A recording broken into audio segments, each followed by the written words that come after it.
All right, all you procrastinators, enough is enough. It's November and the you-know-what is about to hit the fan. Time to hit up my friends at Standard Heating and Air Conditioning to get that furnace cranked on and get it winter ready. Dana here. November's also the final tune-up deal of the year at Standard. You can get $20 off your furnace fix when you make an appointment and mention 93X. Yeah, I know we're all hardy Minnesotans around here, and you're probably saving up to buy me a sweet, sweet Christmas gift, but don't roll the dice on your furnace. Time to prep and protect. Book that tune-up today at standardheating.com. That's standardheating.com. The 93X Half-Assed Morning Show.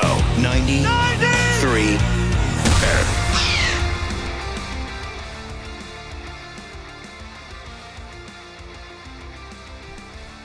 Yeah. It ain't right.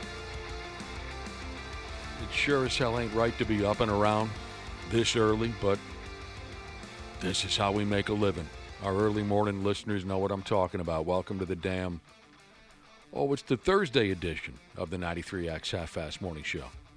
The Thursday edition. Josh isn't at full strength this morning. Poor bastard sprained his ankle getting up out of bed last night. Oh, dude. True story. Are you going to be okay? Oh, it's been rough. You turned your ankle getting out of bed. That's ridiculous. Right. I know, Ashley. I felt my age a few times in my life, and last night was definitely one of them.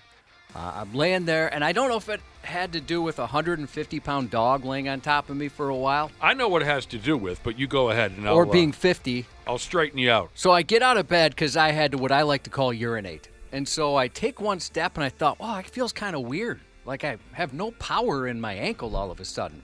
But I'm going to be fine. So I took another step, and it kind of felt more weird. And my third step, it looked like the slow motion of a video. You know, when you're watching the NFL and there's a terrible injury, and there's this super loud noise, like everything's tearing within my ankle. I lost all, by the way, it's radiating through my feet, this pain, and I lost all strength in my ankle. It's as weak as it's ever been. You turned it over. Yeah. You went down. And I saw it go, and I knew, I'm like, I shouldn't have walked on this thing. I knew something was wrong, and my God, did it swell, and is it in a lot of pain right now. Oh, is it swelled up right now? No, it's better now. I iced it up, for a really long time last night. I got up this morning and iced it a little bit. You seem That okay. sucks, dude. I'm sorry. Yeah, it's just feeling weak now. It's sore, but it's just kind of more weak. Did you take some anti-inflammatories? Yeah, I took Tylenol. Is that what that is? I Googled it, and it said take Tylenol. I think and ice it. ibuprofen would have been better, but I really I'm have no doctor.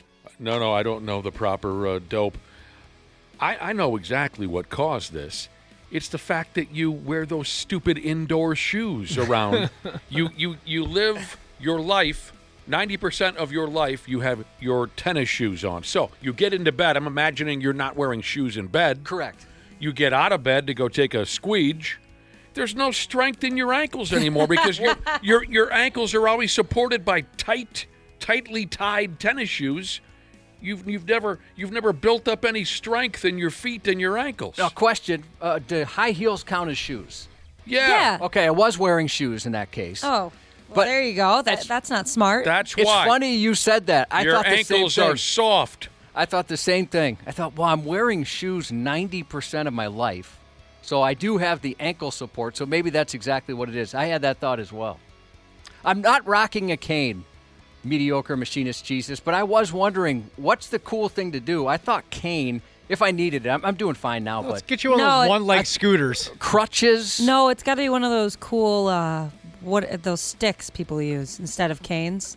What's this, like a Walking stick? Yeah, like one of those sweet walking sticks that people make. Like I'm a wizard? Yeah. Right. Yeah, the walking stick. Yeah. Okay. Every once in a while, point it at a perceived enemy and cast a spell upon them. To a muggle? Is that the right word? I don't know if that's the word. Yeah. Harry Potter, yeah. A set of crutches. I don't know. I think a set of crutches is still kind of cool, but you won't enjoy it. It hurts after a while. Oh, Hurts like your the armpits? Yeah, I said this the I other... was on crutches once. That was. Go ahead. Oh, I was going to say, I said this the other day. My buddy tore up his knee playing football in middle school, and he was on crutches, and all the girls just followed him around carrying his backpack and his books for him. I was kind of jealous. Listeners are saying that this happened because of the extra weight you've put on, Oh, Josh. come on. Kick a man while he's down. Dude, I can't believe I didn't Think of that. Whatever. Yeah, your Whatever. body isn't accustomed to, your lower body certainly isn't accustomed to carrying around all this extra flab. You guys are dicks. Yeah, it's been a weird couple days. I've already been struggling with something else, and then this happens. And It's your weight and the fact, again, you need to build up some strength in your feet and your ankles, and you can't build that strength when, hilariously, if you're a new listener, the man comes home from work every day wearing a pair of tennis shoes, and he walks in the door, he takes off those tennis shoes, puts on a different pair of tennis shoes, and lives out the rest of his day that way. well, it's That's because crazy. of my favorite influencer. It's an influencer that got me into it. You know, Mr. Rogers. That's the first thing he would do when he would show up at his place. That's true.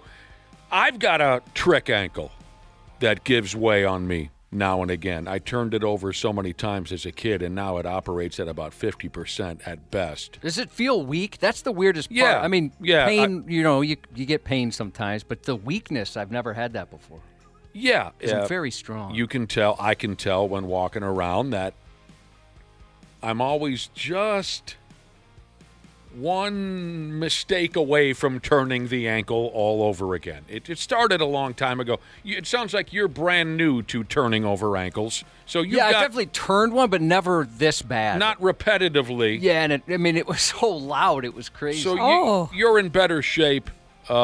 Sorry to hear all that. It was loud. That's Yeah, worrisome. My ankle has never made a noise. Oh, when you I hear that sprained it. cartilage just go. Yeah, when I Googled it, everything it said, like that was one of the things it mentioned. Every single thing on there, I'm like, well, that's exactly what happened. Are you having problems with your elbow? No, that's good. Your elbow's all right? That's all good. Yeah.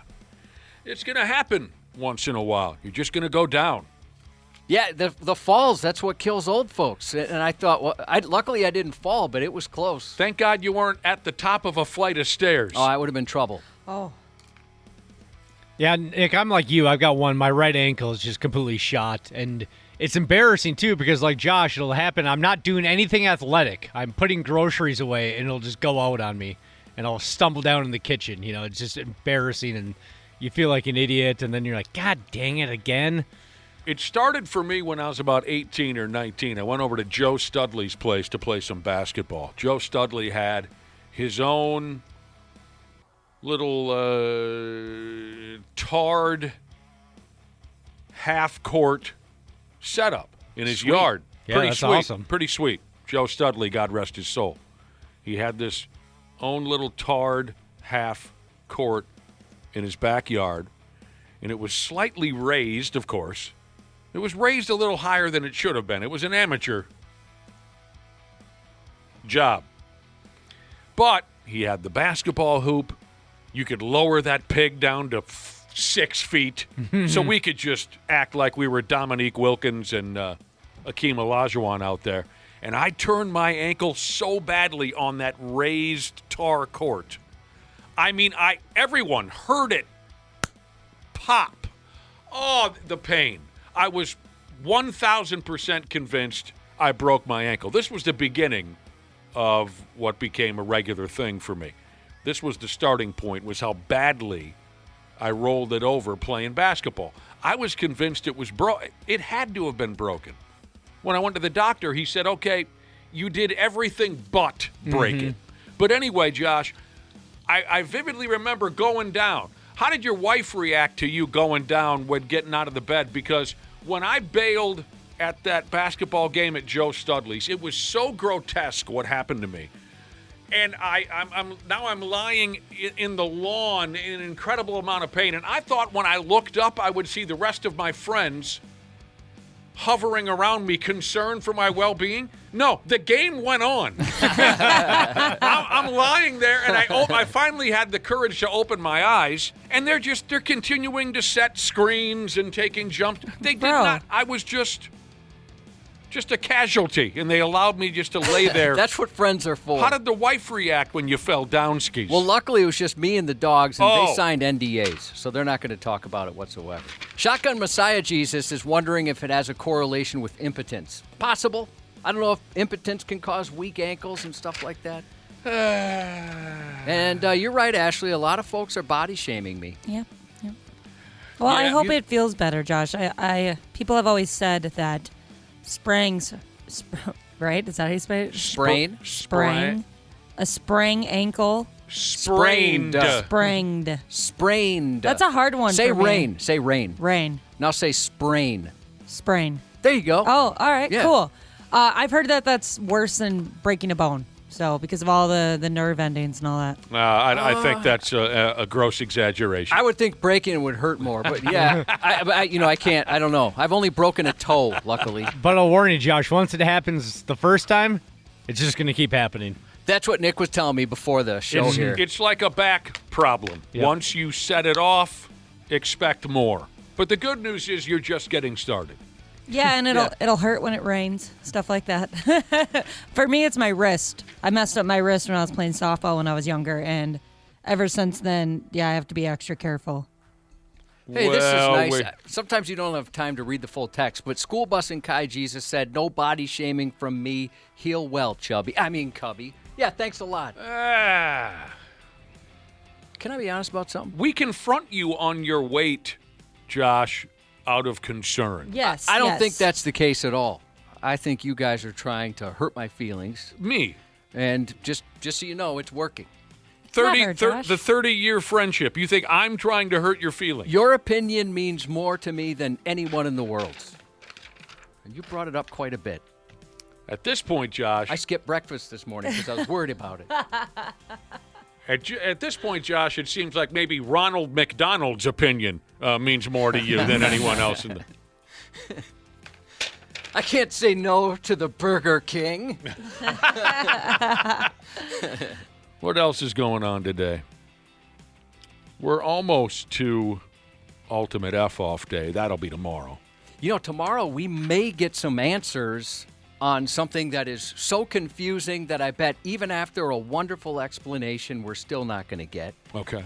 We have some folks are opening up like a new dispensary, and they're going to come in and kind of talk about the laws and how this all works, and we're always confused. And I apologize if that's annoying to listeners, but it's so confusing. Like, I think I understand what's legal, what you can get, and what you can't, and then somebody will tell you, no, that's not the case at all. What, we're allowing some potheads into the building tomorrow? Yeah. Well, it's Friday. It's F-Off Day. We don't really care, I guess. Yeah, so they're going to show up and hopefully kind of answer some of those questions. Explain to us the marijuana laws. Yeah, and there's like a new federal law that either did or may pass that's going to affect some local companies here, so they're going to cover all that for us. So I'm fascinated by it, even though I don't smoke weed or use any of it, but it's been one of those topics that has come up over and over and over and over again over the years. Finally, it's kind of legal, so it'd be nice to figure that out. So tomorrow on the Half-Assed Morning Show, potheads, Potheads, yeah. drug 8:30. addicts. Well, I don't know about that, but definitely knowledgeable about pot. I hope they can explain it. I hope so, too. Oh, I don't know what else is going on. You want to hear the results of a silly survey? At least I find it to be silly. A new survey says that 70% of people would rather see their favorite band in concert over having sex. Well, sure, you'll get a chance to fold again. Your favorite band only comes to town every 5 years or so. You see what I'm saying? And and technically you're getting screwed by all the extra fees, so you're kind of getting screwed. Yeah, if it's a one-time thing, of course. What one-time thing? If Sex it's like, or hey, if it's like, here's your concert, you can have sex the day before Right. and the day after. Right. And what's the big deal? 70% of people would rather see their favorite band in concert over having sex. Yeah. I think the 30% that said they would rather have sex must be virgins. Must be desperate. Yep. You'll get a chance to bump again. Your favorite band only comes to town every 5 years or so. I mean, that's just an estimation, and you never know if you'll get the chance to see your favorite band again. Yeah, I was surprised that number wasn't higher. Thought like 85, 90% of people would say they'd rather see their favorite band than a night of sex. Well, there's going to be people that are like, nah, man. They're tough guys. Yeah, I like to bone. Yeah. It says here the young people are really dialed into live concerts these days. Boy, if you base it on how many shows keep coming to town, that is obvious. It seems more than ever. Concert after concert after concert showing up. I mean, it's young people, teenagers, folks in their 20s have always loved a good live show. That's what we do when we're young. Drink, carry on, bang everything with a pulse, and go get effing hammered at a concert. But this report leads me to believe that young people these days really value that live experience more so than ever, and they're chalking it up to maybe young people not interacting with each other the way they used to because of social media. So they look at the opportunity to be out amongst folks like themselves sharing a live concert experience as a much more magical thing. And that makes sense to me. I mean, it's different nowadays, right? Now, I know we've talked about studies that said young people aren't having sex as much, or not drinking as much. Yeah, isn't that something? So they're going out and having experiences. And apparently they have a disposable income line in their budget that's impressive. Yeah, no kidding. Concerts these days are not cheap. Well, I would imagine they're just asking mom and dad. But I don't know. I thought that was kind of ridiculous. Since we're talking sex, I've been having a tough time with something from a conversation we had earlier this week.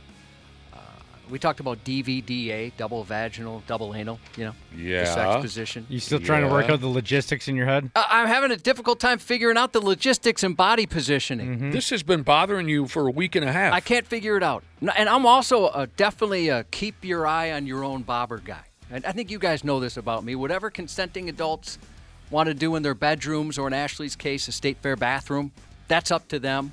Not any of my business. But I don't see how that would be pleasurable for anybody. And a lot of body contact. And how do you even make it work? I couldn't think sleep. it is. No, it has nothing to do with this. But my torn ankle from my extra weight, that kept me up last night. And I don't know why this popped in my head, but I'm like, okay, so maybe a guy's lying on his back, and there's another guy kind of spidering him lying on his back. The girl's on her back on top of those two guys. But then I was trying to figure out where the guys up top go. And you'd have to be pretty large, I'd imagine, as a gentleman to make this work. This is friggin' hilarious. It's like the world's toughest math problem that for this me. has been bothering you. I think it's been a week since we brought this up. Yeah. It wasn't earlier this week. It was last week. Oh, it was? I thought it was on Monday. Well, I could be wrong. I think it's hilarious that you think that they're doing it for pleasure. Oh, really? Oh, okay. It's for show. It's a porno. It's a porno movie move. Well, people Ow. enjoy watching it. Like, I think just for the sport of it, I could. Are you okay? You having a hernia? My groin just Oh, no. Let me take a look at that. bit me. I don't know why. I think maybe my belt is cinched too tight, and suddenly it bit me. Josh, it's all for show. Like in the movies where there's a Wait a minute. mathematician. Time out. I can't imagine how that can be pleasurable. I mean, again, it's none of my. Okay, I'll get to this in a second. It's none of my business. It's none of my business what people do. But I just, sometimes I wonder, I'm not trying to kink shame. Why would you do that? I especially, I can't imagine anybody going, yeah, that was awesome. Outside of the figuring out the Rubik's Cube of intercourse. When you turned your ankle last night, did you also hit your head on the bathroom? I know it's weird. Was it a tile floor? And No, you it was hit a carpeted floor. I didn't fall all the way. I understand your I understand your confusion, your concern, your interest in DVDA, which has become a notorious move in is that like a adult movies? common thing? You can find it. So I don't know if I'd call it common. this is what's going through my head. Have you ever seen pictures out of the Kama Sutra? No, but I've heard about it. Okay. I've heard about it. We used to have one here in the building. And Really? So, yeah. We had the Kama Sutra book. Yeah, it was I think I can picture Not who, surprising, I yeah. think I can picture who brought it in the building. And that's exactly who brought it in the Right, building. right. And it's like I'm picturing those images in my head But like in a movie or a TV show where the mathematician has all these like things spinning around his head, like these little digitized Yeah. numbers, that's what it is. Ashley, you're a great artist. Could you maybe sketch him up a little diagram for him to kind of? Josh asked me to do that when we were talking about it a week ago, and I can't figure it out. It's been so long since I've seen something like that. I don't watch any videos with men in it. I don't need to see the men. So I don't recall. Is this okay? Somebody's saying what's it's the not. question? Are we still trying to figure out the positioning? Yeah. Give me a minute. Yes, Josh. Go ahead. Because somebody texts this. Now it's 4 guys, right? They're saying it's not 4 guys. It's 2 guys and 2 dildos. Oh, who knows? We're going. That I can picture easier. Because legs, I'd imagine, got to get in the way. I'm gonna look it up. There's no definition etched in stone. We're getting too far into this. I know I'm overthinking What's it. hilarious is people are texting in and quoting Josh so far from his conversation on double vaginal, double anal penetration in a porno movie. Someone just texted in a quote that they enjoyed since Josh brought it up, and the quote is simply, "Why would you do that?" It's Yeah. just a movie. Okay. The most I can find is 3. 3 dudes? 3 penises, yeah. All right. And that Sometimes makes it's sense. 2 guys, sometimes it's 3 guys, sometimes it's 4. We need to stop worrying about it. But Josh, I know this is obviously radio. This isn't going to be funny for anyone other than the 4 of us. But Josh, you were curious about the positioning. And you said, I imagine in some cases 2 guys lie on their back and they're kind of scissoring each other. This is what you said. And then the woman, lowers herself down. Sure. Can you come over here for a minute? Yeah. I'm going to get us.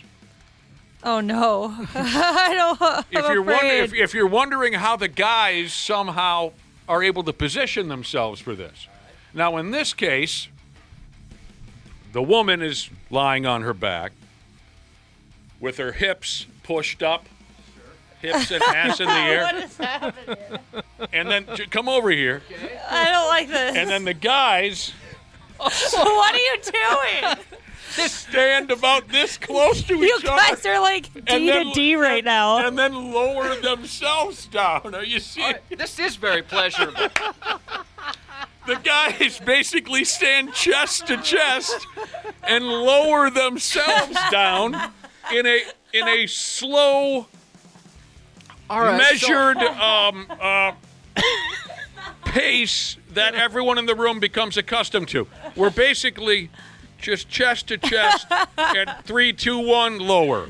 3, 2, 1, lower yourself. That's another way they get it done. We don't need to focus on how many guys. Is it dildos? That doesn't matter. But now you know. That's one way that the boys get her done All right, so that makes a little more sense. in the DVDA arena. Once my ankle heals up, I want to try that out. All right. Did you enjoy getting that close? I think only because it was you. Yeah. Like if this was a stranger and we're on set and we just met, I don't think I'd be Did interested. anyone run their cell phone camera? I thought about it, but I didn't know if you would have been allowed. No, I didn't do that out of respect for you guys. Oh, That was very intimate. It was. I don't think there should be a video of you guys basically touching D's. We didn't were close. touch D's.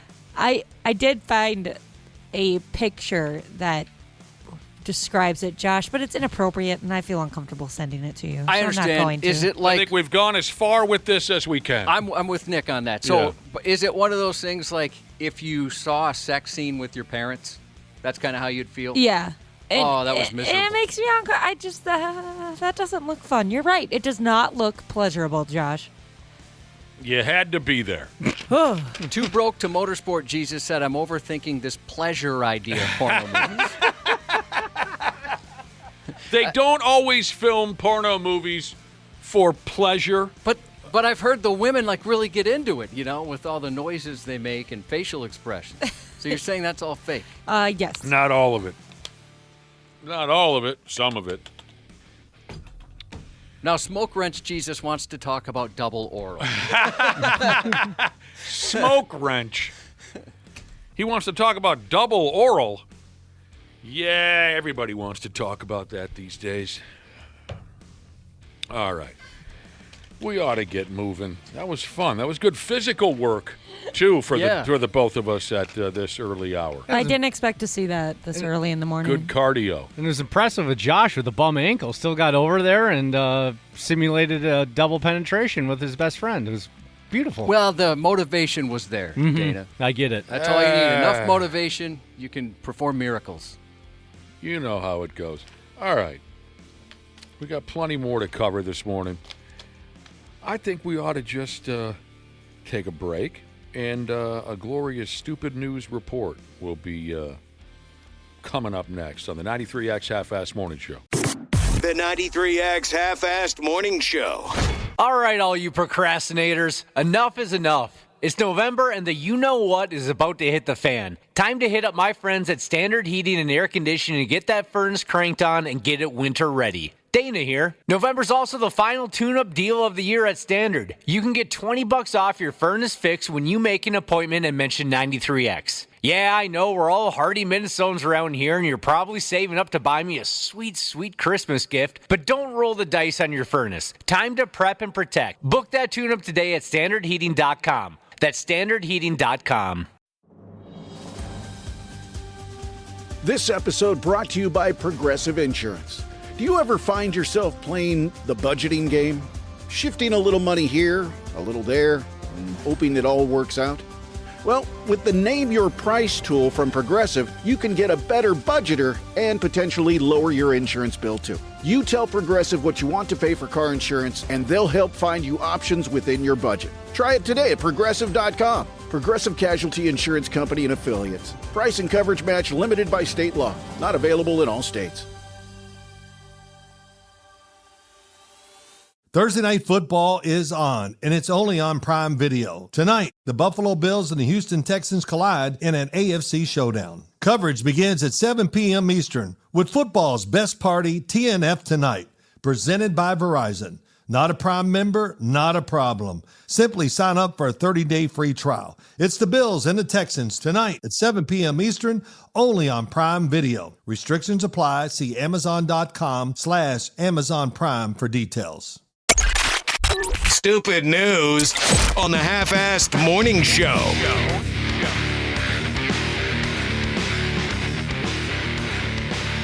Oh, man. Yeah, Josh, he couldn't shake it.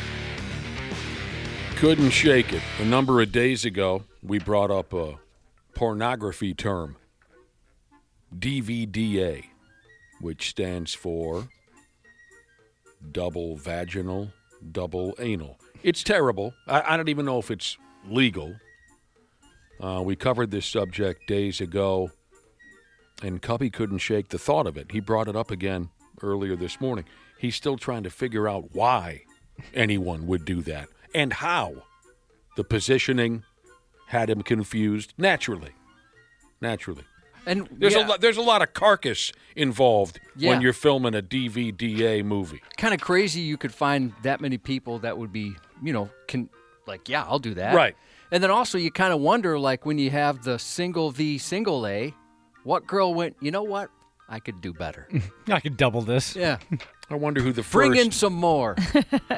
This is nothing. I wonder who the first woman was that brought that up. Must be an older lady, probably local. Anyway, I showed you live in studio. I got you out of your chair and I showed you what I know on the subject, how two men might position themselves for that act. At any rate, got a text message from a listener who's also trying to figure this out. Where does everybody go? How do you stand? Where do you... A listener texted in and said, I tried to draw out by hand this DVDA on paper, he said, and it wound up looking like a playbook for a peewee football team. He said it's like a game of Twister that's gone totally wrong. Well, it's another running play. I'm with you on that. That's difficult to figure that out. Probably an older local lady, is my guess, was the first one to say, I'd like to try DV and DA at the same time. I don't know who she might be. 651-989-9393 if you have any ideas. Has anyone attempted, I don't even know if I should put this out in the world, but a TVTA? Triple? No. Triple. I don't think so. Nobody's I've never ever heard tried of it. that. Yes. God rest her soul. Man, and she was perfectly healthy before? Yeah. All right, while we're on the subject of illicit sex, how did you used to say the word, Josh, before you became comfortable? I forgot. I don't know, I forgot. You used to draw it out. Sex. I think it sounded like this, because there was only a few years ago Josh wasn't comfortable saying the word out loud. So when you'd say it, it kind of came off like this. Sex. Yeah, it was like that. It became a, for Cripe's sake, it happened again. A threesome went sideways, and it turned over into a fist fight. That happened again. People getting jealous? I'll explain, That's Dana. a good guess. A very good guess. That is a good guess. A threesome went bad, and it turned over into a physical fight. One Dode and two Czechs went ahead and planned something awesome, a threesome, but fists went flying instead of money shots. According to cops down in the disgusting far southeastern part of the United States, a 47-year-old gal by the name of Angel, she and her boyfriend invited a female friend on over to their house to get it smooth on. All three of them at once. They invited a female friend over to the house, and the female friend said, word, she came on over. For some damn reason, before anybody even got their clothes off, the outstanding three-way idea was canned. I don't know why, but before anyone even got naked, the idea... That'd be disappointing if you planned something like that out. Yeah. I mean, anytime plans fall through, it right, can be disappointing. And this is the plan of all plans. And it fell apart. According to the story, the three-way being shut down really pissed off our gal, Angel. So she took to beating the daylights out of her boyfriend. She was dumping combinations into her boyfriend's mush like she was Cassius Clay while he sat there on the couch with a halfie. The other gal in the room, the one who they invited over, she didn't do squat. She let the beating happen. I wouldn't want to get involved. You wouldn't stand up and try to break that up? No, then she's going to start beating my ass. Well, I thought you were tougher than that, Smashley. I want nothing to do with that. I'll sit back and watch it happen. Next thing you know, the police swung by, and they arrested Angel. She denied doing anything, which is silly, but she did. She said, I don't know what you're talking about. I don't know why he's bleeding. Her boyfriend's all swelled up over there. Her knuckles are swollen. Yeah. A judge has ordered Angel to have no contact with the poor boyfriend. My guess he's probably moved on to banging the other gal. Yeah, why not? She was obviously willing. Cubby, she beat his ass like Craig did to Debo. Yeah, I've never been in a situation where anybody would be disappointed if I turned down sex first and foremost, but certainly violence. I'll tell you what, I looked at a photo of this lady yesterday. She's 47. I wouldn't even have guessed she was 30. So I don't know when they Oh, wow. published really? this photo. It wasn't a mugshot. She's very young looking. Yeah. Would you have ever guessed she No. was even 30? Very youthful looking. So Angel. It That's could her be name. like they found a Facebook photo from 20-some years ago. Who knows? But temper tantrums in the middle of sex. Well, in this case, they didn't even get started, but you ever had a sex fight? no. Not like physical fight, but when me and my husband first met, I used to get irritated, probably a little too irritated when he didn't want, like if he was too tired to have sex, or if he like didn't want to do it for a second time. Do you think that would be a second time? Yeah. Now I'm upset with you. I know. Like, what's wrong with you? You were one of those, huh? Who took For a little bit. You took it was only when we were like hammered, though. You took it personally Yeah. and got mad about it. Like, come on, lazy. Lazy. Dude, He's just trying to get some sleep. You were know? young. Well, you're still young, but you were in your teens, 20s? No, this Her was with husband. my husband. Oh, so I'm it was sorry. like 3 years ago. Oh, I'm sorry. Yeah, but Well, it was but only you- but- when we were intoxicated. But so you were that at the helps a time little. you were 22, 3. Yeah, I mean, so you were young. I mean, Do you think it's a case, and I hope this isn't inappropriate in any way. I'm trying to think of all the angles where it would be. I hope it's not. Do you think it's a case where, most women probably aren't turned down because we're disgusting men? Do you think maybe that's why it's infuriating, because you're not used to being turned down, where we've become accustomed to it? Yeah, Yeah, that- probably. that Most could be times it. expect it. It's like, what do you mean you don't want to have sex? I'm offering you sex. It's sex. You're a dude. And you said he was intoxicated, Ashley. He probably wasn't able to do anything that you would have enjoyed anyway. We've never had that issue. Oh, wow, nice. Good But for him. you are, But you sounded so It's defeated. good for me, too. It's pretty cool. you had already done it once, Yeah. you said. Yep. What more do you want, Right. woman? And that was my Literally. point. He's That- like, come on. That was my point when I brought up your age. You're still very young. We're talking when you were 22, 23. So I'm imagining that first time was probably 45 minutes because you're young, right? Just pinballing. 4 different positions. Right. Oh, God, you're hanging you're pinballing off the walls, screaming, shouting. Dude gets done with that. He just wants to get some sleep. She says round 2. The guy says hell no. And you get mad about it. I mean, what did I just get done doing? Am I not enough for you? Right. I would assume my wife would be enraged if I ever asked for round 2 on the same day. I think she'd be mad at me. I can't imagine it ever going the other way around. I've never in my life, well, I shouldn't say never, only a very small handful of times have I been interested in round 2. In the same day? Why? Yeah, I'm trying to. It's probably. I'm trying to think of how many times. Oh, it's been probably maybe under 100,000 for me, for sure. Maybe 4 or 5 times in my entire life that I ever have interest in round 2. Are you kidding me? After what we just physically went through? You want me to do that again? And you know what? You haven't earned it, ma'am. Well, I just thought it was ridiculous. I'm not an Olympic athlete. I just thought it was when sex is over, it's bedtime, man. There's not enough Gatorade in the county. I never understood that multiple in one night. Who are we trying to prove something to here? Yeah, that was a weird time. I'm sorry, honey.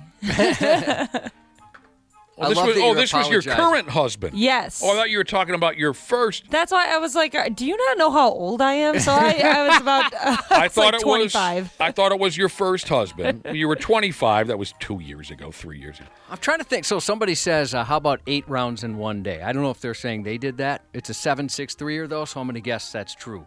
I'm trying to think the most I've ever done in one day. Twice. I know my answer. Twice. Yeah. I mean, twice is plenty, and I mean, it's too much. It's too much in one day. I thought it was silly. I still think it's silly. But I even thought it was stupid when I was 20. You know, when most guys will be like, well, hell yeah, I'm ready to. I was like, again? What for? I'm not fat, I'm aerodynamic, Jesus said. When he was 23, his record was 6, but he couldn't finish the 7th. We're talking with the... That's the stupidest thing I've heard all day. And like, there's got to be a good amount of time between those. There should be. Yeah. Well, you only got 24 hours. If there's not, that's incredible. You're that's gonna, impressive. You're going to end up like my old coworker with the broken dong. Oh, I'm warning you, young fellas. It can give way. It can pop like a hot dog in a microwave. Happened to a guy I used to work with. He thought he was dead. I would assume so. He was on top of the wife, and it just gave way. I'm not BSing you. If you're a longtime listener, you've heard the story. Blood everywhere. And he passes out, wakes up in the hospital. Ugh. From the base to the tip, it opened up on him. And when he woke up in the hospital, very dramatically, like in the movies, he says to the doctor, "Give it to me straight. How much time do I have left?" He thought he was dead. He thought something was really, really wrong with him. Why would my penis explode? And the doctor said, "You're not going to die, but let me ask you something. How many times are you folding the wife?" And the truth was, he and his wife were doing it 5-6 times a day. Sometimes on a good week, he said they would do it 5-6 times a day. In a bad week, they'd only do it twice a day. This guy and his wife were just F machines for some reason. gosh. And they had like 7 kids by the time they were 30. Ah, there you go. At any rate, the doctor said, "What? What's wrong with you? Why are you doing?" Stop it. And the doctor said, he said, "You just wore it down to nothing. It can happen. Trust me, I was on the front lines when well, not literally, but I saw the guy when he got out of the hospital, and he still had a terrified look on his An face. ashen complexion. Yes, he couldn't even talk about it. It was so frightening. I'm not suggesting this is the case with this guy, but I have a friend who all of a sudden, I mean, they're doing it all the time. They're bringing toys into the bedroom, and it was different than what they'd used to, like their normal rhythm, for lack of a better word.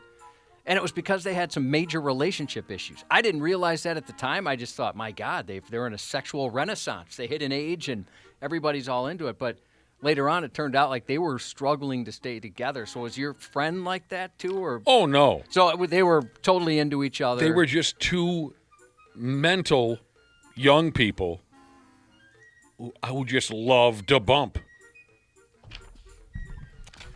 And it almost killed him dead. He almost bled out in his bedroom. If you, this is from Poopfoot Jesus. If you jag off 4 times in one day, owies happen. Yeah. That's how owies are made. Well, we started this conversation about a 3-way that never ended up happening because some kind of a fight took place. I'm sorry, can I interject on something I wanted to ask you guys? Sure. Has anyone here ever scheduled sex? I mean, there's times where like, it's probably going to happen. We're going to a hotel for a wedding or something, or you just guess. Going over at midnight to watch a movie, most likely it's going to happen. Yeah, sure. I guess, But I know yeah. some, you have? Yeah, like the day of, if that counts. Yeah, that counts. Like, say, there wasn't too long ago, we knew we were going to a wedding. And I was like, well, we can't do it before the wedding because I'll have my makeup done and my hair done. I don't want to mess that up. So we'll have to wait until afterwards. Okay, that counts. 'Cause, I mean, I have a friend, though, like they schedule a day, like a date night, but it's just a hump night. Oh, I think that's very common. They must have children. Yeah. They do, yeah. They've And got 2 the children play soccer and they go do activities. And you have to, I think, in some situations, you have to set aside a time because I wonder if the that's, kids take up all the rest of your time. I wonder if that's difficult. Like, what if you get to that moment and you're just like, I'm really not in the mood, and you had scheduled it, right? So maybe one person's looking forward to it, or you both are, and then it's just, I'm not into it today. Well, we see that played out in sitcoms all the time between like the wife and husband, where the husband's like, hey, it's Wednesday night. And she's like, I'm not in the mood tonight. Tonight's not the night. Or she'll like do something to avoid it. I think once couples get a little older, they don't take offense to that. Again, younger people might take offense if they scheduled a fold-off and it doesn't happen. You're going to have hurt feelings from young people. Once you get a little, who cares? That'd be kind of cool, though, to tell your boss, hey, can you pick up a shift this week? Sorry, can't. That's threesome night. You understand? Yeah. Otherwise, I'd be there. Well, we started this conversation about a fight that happened before a three-way took off. They scheduled it and planned it, and then before it even got started, there was a fist fight. Boyfriend got his ass kicked. I asked you guys if you ever had a sex fight. Let me share with you this embarrassing story about myself. I was with a gal. She had like unfinished floors, like a very slick, like the kind of floors you would see in a high school hallway. Like just linoleum? Slick, unfinished floors. She had rugs that surrounded her bed. And so she and I got to dangling. She was on her back on the bed. I was standing. And the slick floors with the did I say carpeting? I didn't mean to say that. Rugs. She had rugs around the bed. Just, singular rugs. And with the activity we were involved in, and I'm standing on this rug, I kept sliding backwards away from the bed. You see what I'm saying? That's so aggravating. How that works? And I'm trying to do my best, but my feet would slide backwards. I scoot myself up to the bed again. And finally, I flipped out. I completely came uncorked. A son of a bitch! And I grabbed the rug and I threw it. God dang rug, stupidest friggin' thing I've ever... I completely lost it. And I'll never forget this gal lying on her back, completely naked, with her knees up to her ears, and she looks at me and goes, "What are you, friggin' nuts or something? What are you, a maniac? What's the matter with you?" I embarrassed the hell. I got a boner. I'm standing there having a meltdown. You know what I'm talking about? How embarrassing and stupid is that? That's hilarious. And I'm throwing her rug across the room and cursing like... And just the look on her face was, "What is wrong with you?" All right, so we might have a loophole here, a suggestion from the Brother and Sisterhood. Sex 2 times in one day, most of us agree that's just too much. Why would you do something like that? What if it's different partners? Does that change people's answer? It's never been my thing. So 2 times in one day doesn't matter if it's 2 different people. Sorry, I already got to that earlier with so-and-so. That sounds like a lot I more don't know. work. I don't know. Yes, if I was a young guy, yeah, I'd go for it. That'd be easier, right? If I was a young guy, you got to guy, start from square one twice. That's just a lot of work. yes, if I was a young guy, it would make a difference, Josh. Well, you're still young, Ashley. Pretty soon you're going to forget the word foreplay and life changes for the better. It's so much better. No. I'm a woman. That's a necessity. It is for now. All right, here's some advice for you folks who deal dope and whatnot. Let's go from sex to drugs here. The advice comes from a sheriff out there in Wyoming. Laramie County Sheriff Brian Kozak is the name he goes by. He made a video, I believe, where he dumped out this advice. Helpful advice for criminals, he says. Don't talk on a jail telephone about selling drugs to raise money to get out of jail for drugs. Don't talk on the jail telephone about selling drugs to raise money to get out of jail on drug charges. Schoolcraft had actually been released from our jail, was on bond, and was en route there to get more drugs from the source. Entered the house with the intent to purchase drugs to deliver in Wyoming while on bond for the same thing. Please, criminals, don't sell drugs or stolen property to raise money for your bond. I've always wondered if they constantly listen or if there has to be a reason for them to go and listen. It's constantly, from what I understand. That's crazy. That would be so fun. At I least bet most of the conversations are pretty boring. Sure, most of them, but also they're listening to... I wonder how difficult it is. I'm sure they use all kinds of codes and things like that. Oh, I wonder how sure. good some of the staff is figuring that out. I bet pretty good. At least the story leads me to believe that if you're making a phone call from a jailhouse, they're listening. If you're looking to bail yourself out from drug charges, don't try to make that bail money by selling more drugs. The sheriff, again, by the name of Kozak, he mentioned that after a derelict got tossed into jail, or any derelict, he mentioned that after any sumbitch gets tossed into jail, the cops will listen in on the telephone calls that the criminal is making from jail. Most inmates are well aware of that gimmick. It's even prominently posted on the jailhouse walls, but not all these characters are paying full attention. Some of them will openly discuss and plan capers with their bros on the jailhouse telephone. What? How to sell stolen goods, how to sell some hard bathtub drugs to get themselves or someone else out of the cooler. Oh, well, I guess they are in jail, so they're not the brightest of the bunch. There you go. This Kozak guy said even after 40 years in law enforcement, criminals still come up with stupid things he's never seen before. I like this little detail. The sheriff says once in a while, when he apprehends a violent maniac jagoff, sometimes he'll then later get a telephone call from their mothers who will say, "You know, Sheriff, you weren't very nice to my kid." Oh, yeah? My criminal kid. I think we all know the slogan by now, don't we, Josh? If you play stupid games, you win stupid prizes. Yeah. Yep. Sorry, but your kid is garbage. Wake up. If you're going to be a violent garbage pile human being, don't expect a hug from the cops when they finally get their hands on you. Security Jesus said they often forget they're being recorded. I used to work in a prison, but like the story says, there's signs everywhere. Hey, don't forget. We're listening to these phone calls. I have a family member that's been in and out of jail, sadly, and every time they call one of my other family members, they have to remind them, like, hey, watch your mouth. They're listening, you idiot. Yeah,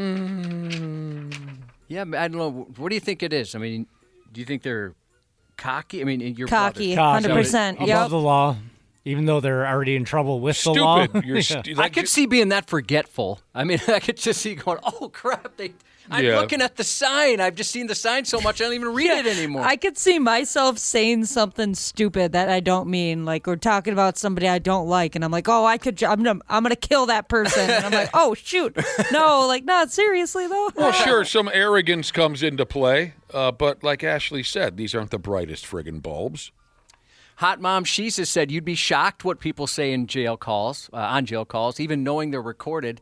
They even play a recording at the start of every call that says, "We are recording." Oh, my God. I bet you have to do that for all the legalese nowadays, right? Yeah. I'm I sure suppose. you have to. Oh, no. A goat got loose in Detroit, Michigan. Oh, no. And the loose goat caused one dude to completely embarrass himself. The goat goes by the name of Smoke. Smoke jumped the fence of his owner's property, and then the goat did what 99% of human beings would never have the balls to do. It went walking around alone in Detroit. Eventually, Smoke the goat crossed paths with a dude by the name of Dalen Scott. Dalen was so freaked the F out by the sight of a common farm animal that he jumped up onto the lid of a car and screamed like a friggin' old lady. He scared the female out of me, you know what I'm saying? I mean, look at him. Just looked through the window, making sure he was okay. And my mom running outside with a knife. But she's so scared of animals. Go trying to hump us. Hump him? She ran outside with a knife. Is she gonna stab this? What did he poor say goat? about humping? That the goat was trying to hump him. Oh. The God. goat does look horny in this video. Well, it's got some horns. This is up on 93x.com, by the way. There is video, and it's wonderful. That's a man who does not know he's being recorded. Yeah, right. No signs. There's no signs. Right. The first time I watched this video, I didn't have the audio. That's awesome. He does not look like the type of man that would scream like that. That's what makes it better. And I love that he's like, all right, yeah, it scared the female out of me. Yeah. It just did. Great audio. He got a chance to talk to the television news later, and he says, it scared the female out of me. But I wonder if that might have been the very first time that Dalen had ever seen a goat in person. He's a city guy. He lives in the city. He didn't know that the worst thing a goat is likely to do to you is maybe chew off the sleeve of your shirt. Headbutt you. It hurts when they headbutt you. Oh, I've never been headbutted. And the ghost may have been the ghost. The goat may have been thinking, what the hell is wrong with this sumbitch? I'm a goat, not a rattlesnake, you know what I mean? But it scared the hell out of Dalen. Hey, come down here. The goat's scared. He's looking around like, oh, my God, there's danger. That's great. Jumped up on the hood of a car. Somebody's running after him with some tzatziki and pita bread or something. That goat's going to freak out. The goat looks so happy and curious, too. Yeah. What you doing over here? Just trying to hump you. Why did he think the goat was trying to hump him? I don't know. He could see it in his eyes. There's fainting goats. Are there humping goats out there? Ashley, you know more about animals than anyone here. I've never seen a goat hump. After Smoke's escape, the city of Detroit gave Smoke's owner a ticket for possessing a wild animal without a permit inside the city limits. Smoke the goat was 4 years old. He survived by his owner and a brother named Panda. Cute. Yeah, I enjoy that. Panda the goat? Yeah. Yeah. Former baggage handling Jesus said, hide your kids, hide your wife. This goat is humping everyone up in here. That's great. Here's a cold-blooded stance to take right here, by God. A restaurant in South Korea. A restaurant over there will turn away solo customers because they say, quote, we don't sell loneliness. Oh, That is pretty cold-blooded. that is brutal. That's crazy that this is being brought up because I was just reading something on Twitter this morning about a bar in Britain that they refuse to serve loners anymore. They don't want solo people at their establishment at night. Same vibe here. They will openly turn away solo diners. No thanks, loser, they say. Go find somewhere else to eat. We don't sell loneliness. That's sad. I love going out to eat alone. Oh, same here. It's wonderful. It's so much cheaper. Actually. You really realize how expensive the other people in your life are when you go out Oh, alone. you sure do. You're right about that. This joint sells noodles. They're a noodle restaurant. And this dislike for losers has become what they call here a heated online debate in South Korea. So the restaurant has a sign outside the joint that gives sad, lonely losers 4 possible options if they want to come in and have dinner. Option number 1, pay for 2 meals. Oh my God, this is bullying. All right. Well, I'll pay for 2 meals. Option number 2, eat 2 meals. That's the same thing. I don't. 3, call a friend.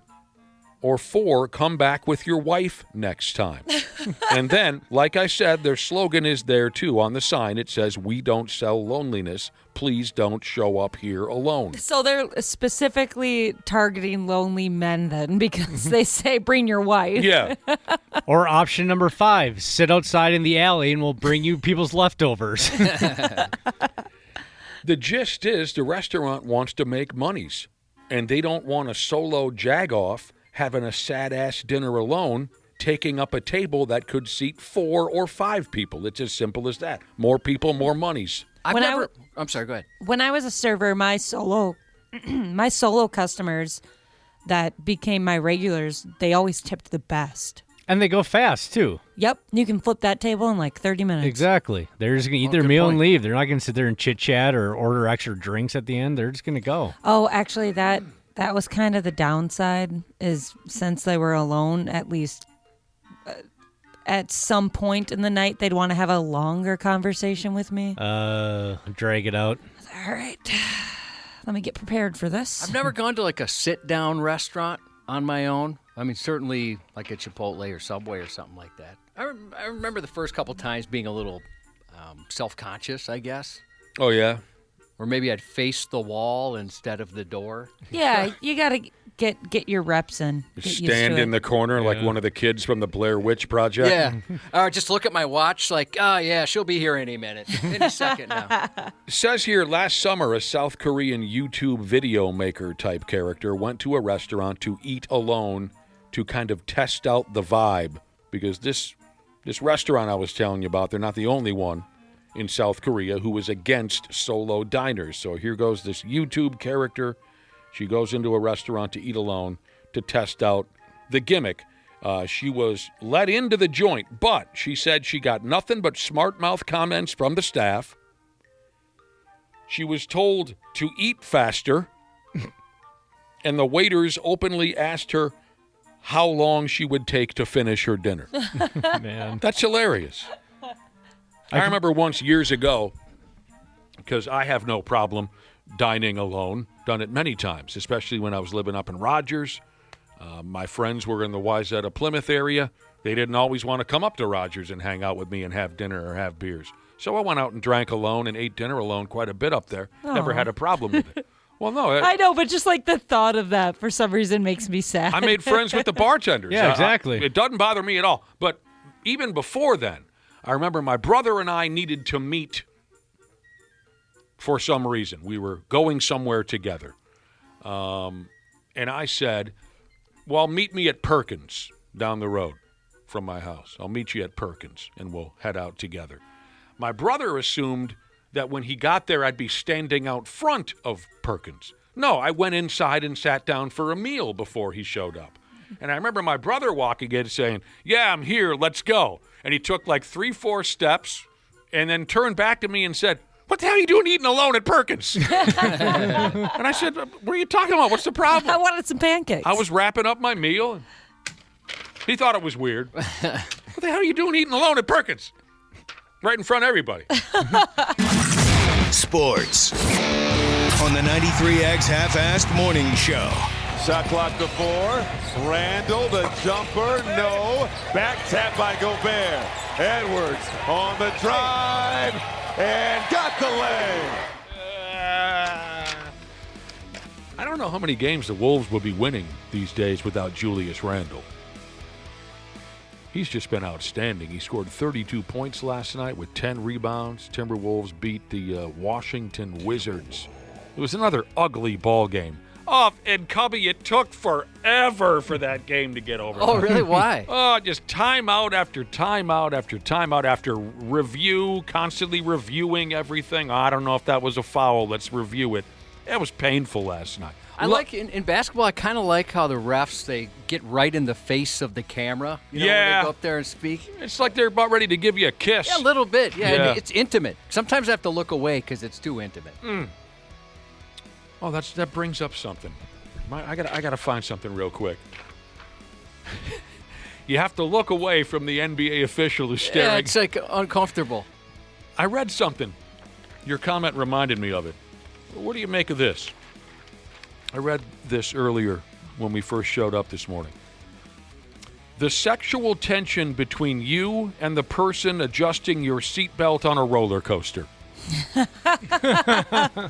They do get real close.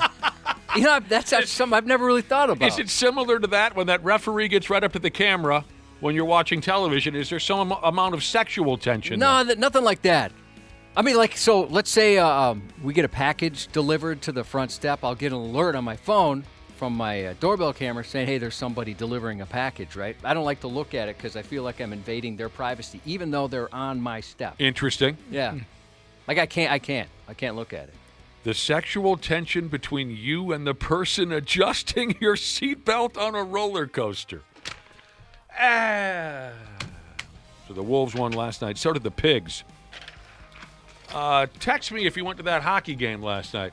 What did you think about walking out of the arena at near midnight? Gross. God, they keep boning us with these terrible start times. I'm sorry, I can't get over it. Somebody on my Facebook was basically giving away the Wild tickets for last night because nobody wanted to go because of how late it was. It's a damn shame. The NHL isn't popular enough to get away with 8:55 start times.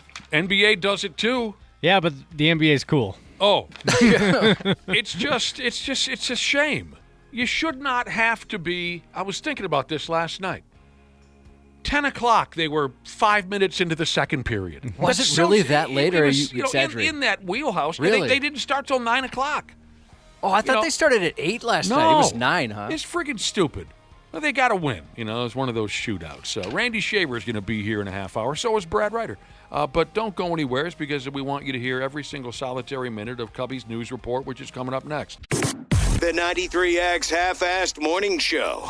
All right, all you procrastinators, enough is enough. It's November and the you-know-what is about to hit the fan. Time to hit up my friends at Standard Heating and Air Conditioning and get that furnace cranked on and get it winter ready. Dana here. November's also the final tune-up deal of the year at Standard. You can get $20 off your furnace fix when you make an appointment and mention 93X. Yeah, I know we're all hardy Minnesotans around here, and you're probably saving up to buy me a sweet, sweet Christmas gift, but don't roll the dice on your furnace. Time to prep and protect. Book that tune-up today at standardheating.com. That's standardheating.com. This episode is brought to you by Progressive Insurance. Fiscally responsible, financial geniuses, monetary magicians. These are things people say about drivers who switch their car insurance to Progressive and save hundreds. Because Progressive offers discounts for paying in full, owning a home, and more. Plus, you can count on their great customer service to help you when you need it, so your dollar goes a long way. Visit Progressive.com to see if you could save on car insurance. Progressive Casualty Insurance Company and Affiliates. Potential savings will vary. Not available in all states or situations. November is heating up for U.S. soccer. The United States need to be a little more nasty. Big international friendlies for the men. Callum, that was nasty. And a Black Friday friendly for the women. Expectations have always been here for this team. We understand that. Listen anywhere on the go with the Westwood One Sports app. And for behind-the-scenes stories, catch the U.S. Soccer Podcast. Boy, do we have an episode for you. Follow and listen on your favorite platform. The 93X Half-Assed Morning Show. They got their heads up their ass. On 93X. We've all had a situation in our lives where we've misplaced something, we're looking for it, we walk by it 2 or 3 different times. That might help explain it. It definitely does not excuse what happened. Over the weekend, a short video began making the rounds on social media, showing what looked like a rifle sitting on the top of a Des Moines police patrol car as it rolled through the city. Turns out it was a rifle sitting on the top of a Des Moines police car rolling through the city. Who's missing a rifle? One of the cops put it there by accident, like you might a cup of coffee or a kid in a stroller. I hate when I misplace my guns. The Iowa Firearms Coalition reshared that clip on Facebook, which helped it spread even farther and stirred up plenty of online chatter. By Monday afternoon, the video had vaulted enough to the uh-oh scale that the Des Moines chief of police had taken notice, and Chief Michael McTaggart released a statement responding to the now viral footage, acknowledging what viewers had seen and confirming an internal review is already underway. What do they need an internal review for? Someone forgot their rifle on the lid of the cop car. Well, that shouldn't happen, and they're trying to figure out why it did. I'm guessing the ref, not a ref, he's a cop. He's got his shotgun in his hand. He realizes he's walking around with his barn door open. He puts the rifle on top of the vehicle, zips up his fly, forgot to grab the vehicle. That was originally what they thought. Or grab the shotgun, sorry. That's originally what everyone thought, but it wasn't that. Videos emerged showing a car patrolling the streets with a rifle left on its roof, and in one of the clips posted to social media, a concerned citizen got out of her car at a red light to alert the officer a gun was on top of his squat. Bro, you got a gun up there. At first, she said she thought it was some sort of roof rack, which I've never seen a cop car have like a bicycle up there or anything. Yeah. Chief McTaggart said one of his officers made a serious mistake, adding the video understandably prompted disappointment and concern among the community. He explained the officer in the video wasn't actually the one who made that error, but the person responsible later did admit to it. He said policy violations were obvious and noted the department is conducting an internal review, though the specific consequences for the officer involved haven't yet been announced. Social media users quickly shared their reactions, one person commenting, "Someone could have gotten a free high-powered rifle had it fallen off." Another joked he left his gun on top of the car like I leave a cup of coffee on top of mine sometimes. A public information officer later explained the cop had set the rifle on the roof before a shift change and simply forgot about it. And when the next officer arrived, he didn't notice the rifle before climbing in and driving away. What in the world? It happens. I'm surprised it stayed up there. Yeah. I mean, I'd imagine those things are heavy, but even so, he's driving around. Turns out the most dangerous thing on a Sunday flight isn't turbulence. It's marital drama at 30,000 feet. A flight from Dallas to Chicago was forced to make an emergency landing in St. Louis Sunday because of a bomb threat, one sparked by a spiteful spouse. United Airlines Flight 380 was making its usual daily trip from Texas to Illinois. When about two-thirds of the way through the journey, the pilot suddenly diverted to Missouri. Barf. A passenger claimed his wife's luggage contained a bomb.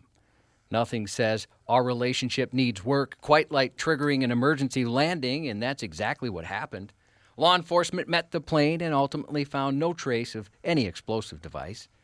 The episode comes on the heels of another bomb threat involving United Flight earlier this month. November 4th, someone phoned the air traffic control tower at Virginia's Reagan Washington National Airport and warned that an inbound flight from Houston would explode upon landing if officials failed to deliver $500,000 in crypto. Similar incidents have unfolded in recent months across commercial aviation. In September, a woman was arrested after issuing a fake bomb threat aboard a Frontier Airlines flight traveling from Nashville to Denver. In July, a man on an Allegiant Air flight bound for Virginia was taken into custody after insisting that his laptop was a bomb. And in June, a Michigan man who had missed his Spirit Airlines flight in L.A. called in a false bomb threat at Detroit Metropolitan Airport in hopes of delaying takeoff long enough for him to make the trip. So that first story you were telling about the husband and wife, are you saying that the husband and wife were arguing, and this dude was so pissed at his wife that he lied about there being a bomb in her luggage so she'd be arrested by the friggin' feds? Well, I wish I had more details. I mean, I looked as much as I could, and I didn't see anything. That's being pretty upset with your wife. Yeah, that's grounds for divorce, If you I want think. you want to watch her arrested by federal authorities. Yeah, I don't know too much else, but yeah, whatever it was exactly, he wanted her to get in some trouble. Yeah, I've seen some couples get angry at each other at the airport, clearly after a long trip on the way home, but I've never seen fake bomb threats being dished out. I would beat the hell out of my husband if he did that. Authorities. He ain't scared. He said he's not scared. Yeah, he just texted in. Mm-hmm. He texted me again. Tell her I'm still not scared, and I'll never be scared. We'll see what happens when I get home. He just texted me. It says, "Go ahead, bitch. Try something." Oh, wow. He's called you a escalating the bitch? Oh, situation. no. Yeah. He's got a bomb. He just cops, go get him. Authorities say a man's now behind bars after he threatened to shoot several people during a domestic disturbance last week in Puxatawney, Pennsylvania, a town usually known for the famous groundhog in the movie Groundhog Day, not unhinged retirees. Authorities say a man is now behind bars after he threatened to shoot several people. Okay, you get it. There is something so familiar about this. Do you ever have deja vu? Didn't you just ask me that? 60-year-old Jeffrey Smith is accused of pointing a shotgun at two people who had come to his home to pick up a relative. Officers learned that relative had been helping Smith with household tasks earlier that day when things, for some reason, started to unravel. Fed up with the arguing, the Puxatawney man had his fill. Smith not only threatened them, but also hurled metal objects at one of the victims. Police say Smith did appear to be under the influence of drugs. He appeared to be under the influence of drugs, Cubby says. They think that's what happened. Yeah. An 89-year-old woman in Wisconsin's accused of crashing into a 9-year-old girl on her way to school and then driving away. Oh, my gosh. In math, I did all by myself. That's an 80-year difference in age. So back when the driver was 9, the biggest traffic hazard was a horse-drawn wagon clipping her lunch pail on the way to the Mercantile, but in this case, it was a Ford. Just before 8 a.m. October 28th, the girl was heading to school in a Milwaukee suburb. As she reached the crosswalk, the crossing guard lifted his stop sign, and she stepped off into the curb. She was expecting traffic to halt. Instead, a silver sedan rolled toward them without slowing, clipping the child, knocking her down, and continuing down the road as if nothing had happened. There she goes. Police spoke with the shaken crossing guard and immediately began searching for surveillance footage. The crossing guard's a sixth grader? No, it was an adult. They said man. Oh, that's the way we did it back in the day. So did we. Yeah, you get that little orange vest. Yeah, we did as well. Now they have adult crossing guards. Yep, I know our school, or my son's school did. Okay. I was unaware. I was a crossing guard. Yeah, that was a cool gig. Yeah, I loved it. I was a bus patrol. Me too, Ashley. What's so the difference? Cool. You still got the cool orange vest. Bus patrol? Yeah, so your whole gimmick was to, make sure kids sat down and Really? nobody misbehaved. But we would have hated you. The thing, everybody got a chance to do it in 5th grade. Once you were a 5th grader, you were in charge of the younger kids on the bus, but you didn't really do anything. No. You just got the cool vest. I would hope not. There was no such thing as bus patrol when I was a kid. I've mentioned it before. The bus was the most lawless spot in town. Yeah, that's where you learn stuff. We would climb the walls on the bus. That's where I swore for the first time. That's where your innocent kid changes, Ashley. Yeah. Once he starts taking the bus. They come home and they got questions, I bet. Innocence gone. Mm-hmm. Police spoke with I already mentioned that. All right, the sedan had fresh damage to the front passenger side, a cracked windshield, and even a 4th grader-sized handprint on the glass. Investigators tracked down the 89-year-old driver and asked if she remembered anything unusual. She said she thought a rock may have struck her car, or maybe she bumped into a construction barrel. The rock or barrel that you thought was actually a child. Really? So you struck a child in a crosswalk. Really? Is that so? What? I hit a kid? Speaking later to a TV station, the elderly driver insisted it had been an accident, and she never saw the girl, she said. But I am going to give up my license, she went on to say. Oh, thank you. If she's convicted, she could face as much as 9 months in jail and a fine of up to $10,000. Yeah, maybe don't put an 89-year-old in jail, but definitely take that license away. Yeah, they got to hang up the keys. She's about done. Yep. A 38-year-old Indiana man's behind bars after drunkenly hitting another driver and then taking off with that man clinging to the hood of his car. About 3:30 p.m. Sunday, Patrick Ryan rear-ended another driver. Both men stepped out to assess the situation. Then the other driver immediately sensed something about Ryan was off, and he was right. The driver went to take photos of the damage only to realize he didn't have his phone with him. So in that brief moment, Ryan seized the chance to slip back into his own vehicle. But Ryan was seen fumbling against the car, holding on to and then bumping into it as he tried to climb inside. Oh, boy. Once he managed to get behind the wheel, he began pulling away, hitting the other driver in the process. As he tried to flee, the man sprinted to the driver's side window to get his attention, then stepped in front of the vehicle to stop him, which was a bad call. That's when Ryan started driving again, introducing the other man to the drunk man's hood as he sped away. He reportedly came to a stop after a short distance, giving the other driver a chance to jump off the hood safely and thankfully without injury.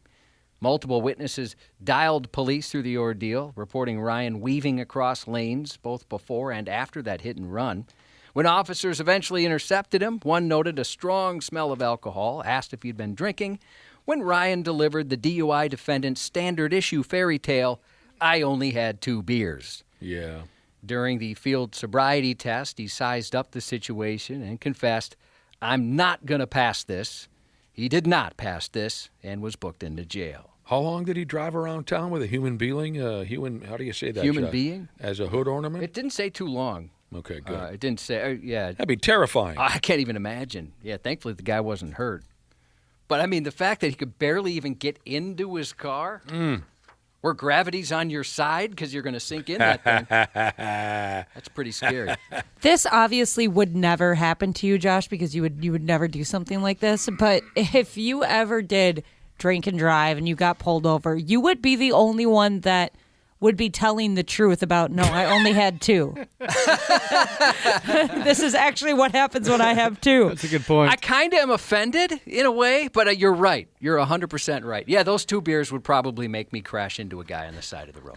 The cop would say, "You're kidding, right? 2 beers makes you act like this?"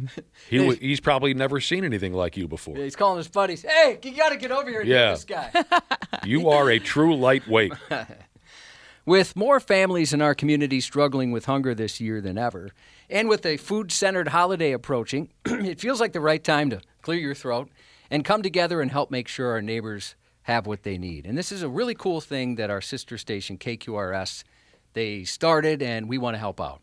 We're also partnering with MSP Plumbing, Heating, and Air to host a food drive benefiting the Open Door Pantry in Eagan and asking for your help to help support families in our community. That drive runs through 5 p.m. today, so it does end today. Donations accepted here at the station, 2000 Southeast Elm Street, right here in Minneapolis, if you want to see what a dump looks like. Everyone who donates will be entered into a drawing for several prizes. We've got some cool stuff to give away. We got Minnesota Wild tickets, an autographed Kirill Kaprizov jersey, jerseys it says here, and autographed pucks. Your contribution will help keep the Open Door Pantry shelf stocked for local families. So we'd appreciate if you'd spread the word and stop Swing by the radio station. Yeah, stop by the station to donate if you can and help us rock the pantry. What's the matter with you? Swing by. Yeah, come on. What else you got going on? Drop off some food. Tonight on Thursday Night Football. I'm looking at one guy right now who's had enough to eat. Well, I'm a little embarrassed. I've been taking home a wonderful assortment of pantry items the last few days. Nobody told me it was for charity. Yeah. It's tempting, isn't it? There's Not some good one stuff out person. there. Bring it back, You know how much Josh. stuffing I've had this week? It's been awesome. Again, 2000 Elm Street Southeast. That's where we're at, and we would love your help. Ends today at 5.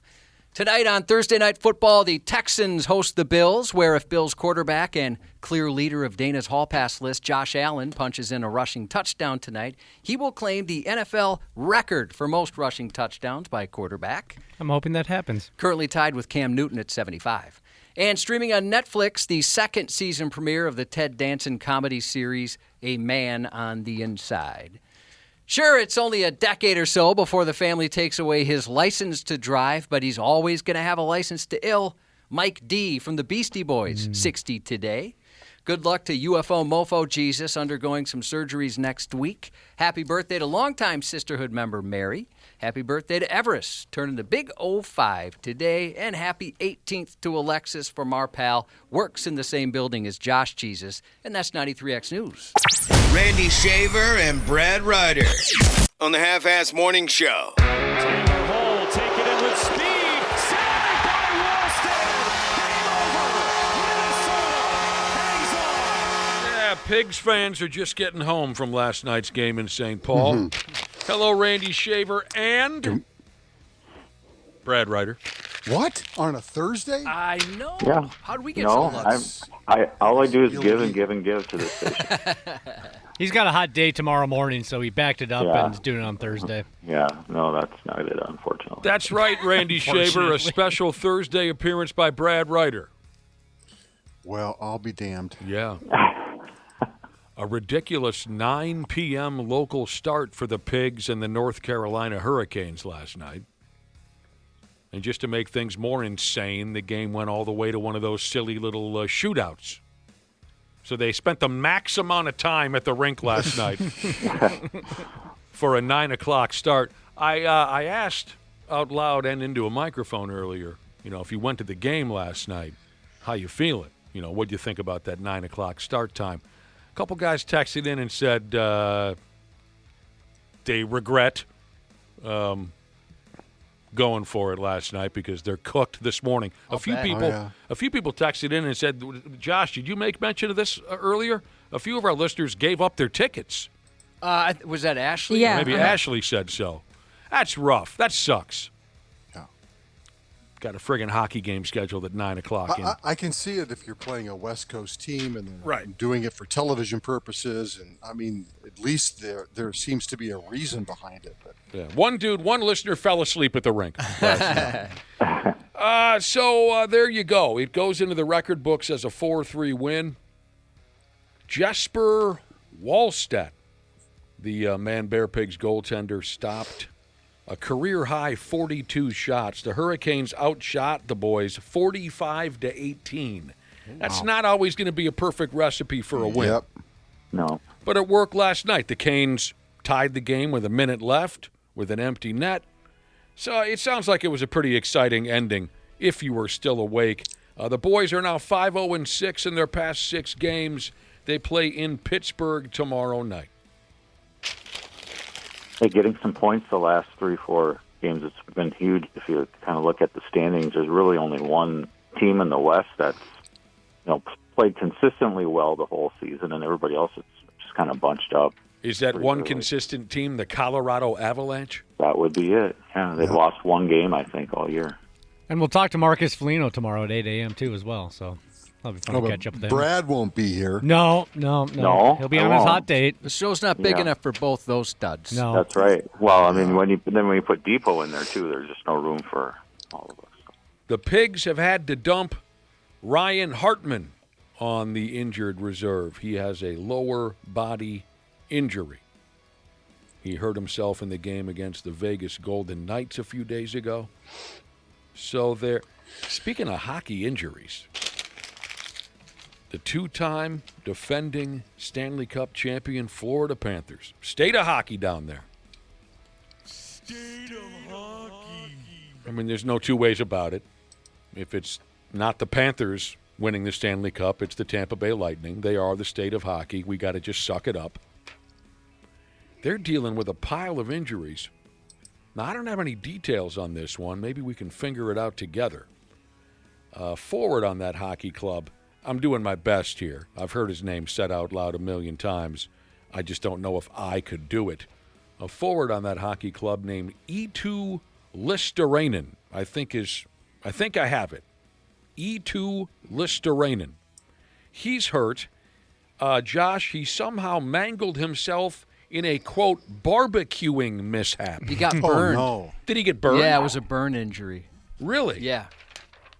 Pretty bad, obviously. Bad enough to where, I mean, they're calling it week to week. Mm-hmm. Oh, man. Wow. Did he set himself on fire? There wasn't a lot of details. No. Other than it was burns. At first they said it was like he cut himself with a knife or something, and then it came out, well, no, it was a barbecue and some sort of burn injury. Oh, I wonder if it was one of those situations where you open up the cover and it's just like flames right away, and maybe it got his face, and that's why. That big whoosh. Well, Yeah. so I thought it was at a restaurant at first. And What? It was a team, like some sort of team dinner. And at first they said it was a restaurant, so that's what was confused. So I was wondering if it was like a hibachi. Oh, I think yeah. you're confused on two separate injury stories. I believe you that the guy was burned. I do. But I think you're maybe confusing. There's another NHL player, Jack Hughes, New Jersey Devils. He's out for 2 months because he hurt himself during a team dinner at a steakhouse in Chicago. Oh, my. How did that happen? He just cut the balls off of his... Okay, so that was the cut one. Okay, Yes. gotcha. Yeah, then I am confusing the two. They say the Jack Hughes deal, they say he leaned on a glass and the glass gave way and cut the balls right off of his hand. Oh. Has to have surgery on one of his fingers. Ouch. And unfairly, New Jersey Devils fans are leaving poor reviews on this steakhouse's website. All right, don't do that. It's not their fault that he leaned on glass. People are so dumb. Fair. That does suck when that happens to restaurants sometimes, right? It has Yeah, it nothing does. to do with the restaurant. And The what do they call it? steakhouse probably doesn't mind. They probably don't mind the publicity. No, they probably Maybe don't. not. I don't know. What's that? Something bombing? Review bombing? Or? Yeah, they do that. People do that for movies, too. I mean, if it's a steakhouse fancy enough for an NHL club to go out there and have dinner together, they're probably not too worried about it, right? Yeah, they're not going month to month. No. It's probably a pretty schmancy and popular joint if they're hosting an NHL club for dinner. Dude leaned on a glass. I don't know why you would lean on a glass. And it gave way. His hand came off. And they're Why are calling- you leaning on a glass to begin with? I don't know. I picture maybe himself getting up from the table and putting his hand on it and put his hand on the glass. That's and I'd it shattered. picture, yeah. Yeah, they're big guys. Bushlight Bow Hunter Jesus said the funny part, it's the restaurant's called the Chicago Cut. I guess that's exactly what happened. But this poor bastard on the Panthers who burned himself, I'd love to hear more details on that. Bad enough to where he's week to week. I mean, I suppose there's plenty of little silly accidents that can happen when you're grilling up brats or something. Maybe he had a few beers in him. Yeah. One thing you don't have to worry about if you're playing here in the wintertime is having an accident while you're grilling. Yeah. Yeah, not many of us step outside to maybe once in a while. One of the Wild will use that in their free agency pitch. There you go. That's what I'm saying. Now, their head coach, the Panthers head coach, Paul Maurice, had a fitting comment when he was asked about a barbecuing injury to one of his players. He said, quote, "I don't have a lot of experience with that." No. There's not one that comes up often. Not often that you have to sit a player because he burned himself up. You guys ever have a little run-in with the fire pit or the bonfire or anything like that? I was going to say the grill once. What'd you do to yourself on the grill? Well, I feel stupid now, but I didn't realize, if there's like a grill fire, you're not supposed to throw water on it, right? No. And so I was about to, and luckily my dad stopped me and said, no, you can't throw water on something like that. It's going to cause a bigger issue.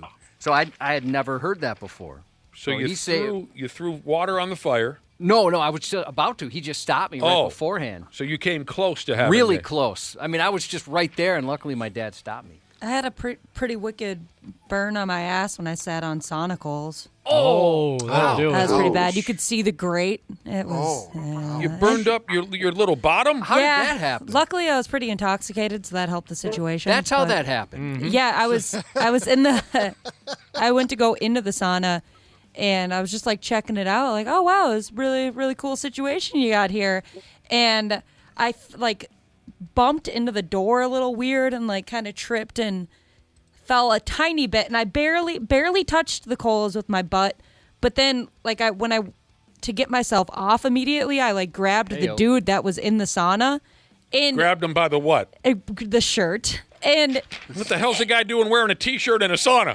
Hey, that's my swimming outfit. We were in there just checking it out. It was like a quick oh, sweet, all right. Oh. And so I imagine you were ass naked. Instead of him I was missing pants because I was in a swimsuit. Sure. And instead of grabbing me and helping me, he pushed me back down, and so then I really sat on the coals. I was like, dude, come on. Is that a doctor's visit kind of a thing? It probably should have been, but it was the 4th of July weekend, and I didn't want to leave. I was getting my drink on. Independence Day. I can't even imagine how much that must have hurt. Oh, it was bad. It was really bad. It hurt way more the next day. Did they stick to your bottom? No. But yeah, there was some skin left on that. I'm sorry. I imagine since it was a sauna, I imagine everyone was in the nude. Nah. Okay. Oh, I was only in a sauna once. It was miserable. That's not for me. Yeah, I don't even like them, so I don't know why I went in there in the first place. Again, I think it was because of the booze. Probably was. Oh, a friend of mine growing up had a sauna, and we would go in and out of that damn thing. I don't understand why we thought it was fun, or it always made me sick. Have you ever seen one of those? So hot, it would just make me sick, but we tried to gut it out as young people. I don't know how else to describe it other than like a space, like something a space station would have tent. Like it's all like this tinfoil looking tent. Dana, do you mind? You sent me a picture once. Oh yeah, my ex-wife had one of those. It was like a little chair, and then I don't even know how to describe it, but basically a little tent where your head pops out and you just sit in the sauna and sweat in the living room. It was hilarious. It was the so strangest funny thing ever. She's watching TV in this obnoxious tent, except for her head sticking out. And then they had little arm holders that or zippers where you could put your arms out if you wanted to, or you could just zip yourself completely in the thing. So what about that apparatus? What are we talking about? I was wondering if you ever saw one of those. It's like a sauna that you can just pop up anywhere. No. So funny looking. No. Here's a listener who is wondering if this Listerinen kid from the Florida Panthers, who's injured because of a barbecuing mishap, one of our listeners is wondering if maybe he got himself with one of those outdoor deep fryers. Oh, those turkey videos are hilarious. Oh, I don't know. Some of those are so bad. I mean, they usually warn you every time around this year, right? Mm-hmm. I mean, geez, you can really mess yourself up or burn a house down. Yeah, just cook it the regular way. You got to know what you're doing. We tried that once or twice out of doors. I thought it was all right. Randy Shaver, Brad Ryder, you ever get tangled up in the fire pit or the barbecue grill or the bonfire? No on all counts, but a couple of close calls. Yeah. But nothing to report, no. No. Yeah, I mean, I was probably stupid a couple of different times. When you can't get that grill lit, sometimes you'll do dumb things. And I've seen some sketchy things go down. Throw gas on the thing and then just light a match and run away. And next thing you know, you're putting on a Rammstein concert in your backyard, I'm surprised none of you have been seriously injured from a fire pit. That's such a dude thing to just mess with fire. Oh, I haven't, but I've witnessed some terrible things. Terrible thing. Why is it that when dudes get drunk, they're like, "Hey, I'm gonna jump over this fire"? Because we're big dumb animals, and we just want to stay seated. We want to be hard-ons. We want to show off all that crap, especially when you're young. We haven't evolved. Ashley. I think that's it. Ooh, fire.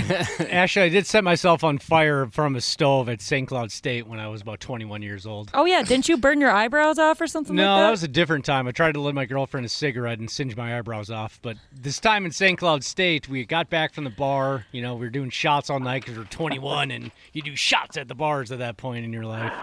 And I was leaning up against the stove, and I must have, like, bumped one of the burners. And then all of a sudden my friend's like, dude, you're on fire. The entire back of my hoodie went up in flames. Thankfully, it was a zip-up hoodie, so I didn't have to pull it up over my head, so I was able to get out of it. But I threw it on the ground, and my buddy's house at the time, they had so many dishes stacked up, you couldn't get a water or a glass underneath the faucet. Right. Oh, my. So we used an alternative method of putting the flames out via urine.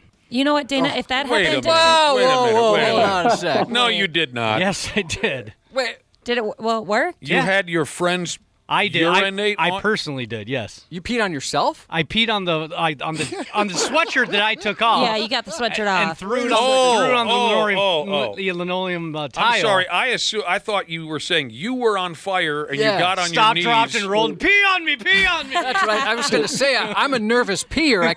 You'd burn to death. I'd try and save you, but standing there for a while. I know, I'm trying to save your life. I just Anytime can't. now, Josh. It's weird because I have to pee so bad, but I'm pee shy. I can't do it. You took off the hooded sweatshirt and you urinated on it. Yeah, to get the put flames out out. the fire. You couldn't just step on it? Again, 21 years old, been doing 3 Wiseman shots all night at the red Oh. carpet. Well, was this the same night that you lit yourself on fire trying to light a cigarette for a girl? No, that was a different night. Oh, That was a okay. different That would have night. been a heck of a night if it had been the same night. Oh, I can't even imagine the panic. Oh, it was bad. Yeah. Those are all great stories, unless you ask one of our listeners, right, Josh? Yeah, seriously. Don't you dare say any personal stories on air. One of our listeners has texted in a few times this morning. He's upset at all the personal stories that we tell. We should just stick to the information we have in front of us. No branching off and telling relatable personal stories. We're killing the vibe of the show, he says. He doesn't understand. I feel bad that we're disappointing him, but I don't know what else we're supposed to do. Don't care, bro. I do. I'm sorry. I'm sorry we failed. No one on this show should apologize for telling personal stories. That reminds me. You have a story? I have a personal story, yeah. Save it for off air, please. I know this is different, but has anyone here ever burned their leg on the pipe of a motorcycle? Yes. Oh, God, that is some serious pain. My And you mom feel got so- a really bad burn from that. Did she? You feel so stupid, too. It's like, this is my motorcycle. I know that's there. Why in a million years would I ever do that? Right. That is some pain. You're right. The last time we had this conversation, we agreed on what's amazing about it is we fell for it every single time. No matter how many times we rode that motorcycle, motorbike, mini bike, whatever it is, why did I burn my calf on that exhaust pipe every single time? And I was not drunk or anything. No, I was 12. I had a couple. Well, I thought you started drinking when you were 2. 12. 12. Smoking joints when I was 2. Oh, yeah. Yeah. My bad. It's a long story. You probably wouldn't enjoy it. Right, dude? And yeah, What's that, Randy? I was going to say there's people out there that don't want to hear that personal stories. Right. Yeah. Right. Sports personality Bill Simmons. You guys familiar? Yep. Certainly. Yeah. He has proclaimed the Columbus Blue Jackets the most irrelevant franchise in professional sports. Too late, bro. I covered that already a couple years ago. Yeah, you're too late. Hot tub burned up his legs in the fire. That doesn't surprise me. He went into the fire a couple of times. One time he fell into the fire, big bonfire at a cabin, fell into the fire, jumped out of the fire, somehow rang his head off of a tree, and then rolled down a hill. This all happened within 30 seconds. He was running to the lake. He hit his head on the tree and rolled down the hill. Well, no, it was just kind of he falls into the fire, and so it's, oh, my God, hot tub is on fire. And then he wrings his head off of a tree. He wasn't running. He was just kind of aimlessly wandering in pain. Wrings his head off a tree, and then we're all like, oh, my God, he hit his head. And then maybe a half a second later, he's rolling down a hill. So it was everything we could have ever dreamed of, all in one. I miss hanging out with Hot Tub.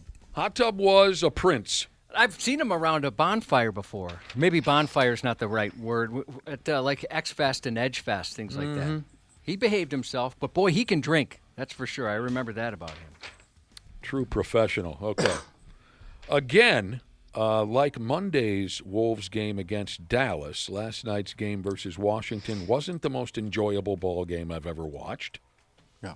And it took forever, but they snuck past the mostly terrible Washington Wizards. If it wasn't for Julius Randle, they might have lost last night. Or Naz Reid. Or Naz Reid. Yeah. I mean, Anthony Edwards shot the ball terribly last night. He's been piss poor the last two games. He has been. I don't know what the percentage is, but I know the three-point percentage is not even close to what he's should be averaging. But I think he kind of pictured this Mavericks Wizards setup as kind of a couple of F-off games. It's his F-off week, too. Well, I mean, you look at the records that you're playing against, and these are sometimes, though, these have been the games that they have faltered in the past, right? And so far this year, I think it's true that they have beaten every team that's 500 or below so far this year. So that's what you want to see. That's what you have to do. You can't play to a level that where you could lose to a team like the Wizards. So yeah, they pissed. I was going to say I don't have any real concerns about them at this point because they lost a couple of games when Edwards was out, and they're 10-5. If Edwards would have been healthy, they probably would be 12-3 at this point. So yeah, they pissed a big lead down their leg in the second half, but they won the ball game. Finchie wasn't happy. They were playing without Jaden McDaniels, who has a sprained wrist. Hadn't missed a ball game in 2 years. He's played, up until last night, 157 straight regular season ball games. Yeah. And they missed him at times last night. They got a game at Phoenix tomorrow night. That'll be interesting. Phoenix is an interesting team. They're figuring some things out. And here's how I hope that Jaden McDaniels is back for that game tomorrow night. Because Jaden McDaniels hates Devin Booker, and Devin Booker hates Jaden McDaniels. It's true. They almost always get in each other's faces and say some terrible things to each other. It's a lot of fun to watch. Yeah, Phoenix is they've made some big roster changes in the last year or so, and they're starting to figure some things out, and they've got a decent core around Booker right now, so they're always going to be a good team. They'll be interesting, yeah. Tonight's Thursday night, Josh let us in on this earlier. Tonight's Thursday night National Football League game is scheduled to feature the Buffalo Bills playing at the Houston Texans. Yeah. And in case you boys missed it when Josh brought it up, Bills quarterback Josh Allen is tied with all-time NFL living legend Cam Newton for the most rushing touchdowns by a quarterback in NFL history. Yeah. One more and Allen will break the record. Any of you boys want to guess, aside from all-time NFL living legend Cam Newton and Josh Allen, who are the three other quarterbacks in the top five as far as career rushing touchdowns by a quarterback? Now, one of the three is from the 50s, and we said his name out loud only a couple days ago. Yeah, I forget it already. Bart Starr? No. Otto Bart Graham? No, not Bart Starr. Name the other two. How about Randall Cunningham? No. Well, is Lamar in that group? No. Already? No. Not in the top five. I don't have the top 10 or 15 or anything. I have the top five. No, there are two. One is a current quarterback. The other 80s, 90s kind of a guy. Steve Young? Steve Young. Oh, yeah. And we got a ways to this next guy's birthday. Oh, man. Oh, Jalen Hurts. Jalen Hurts.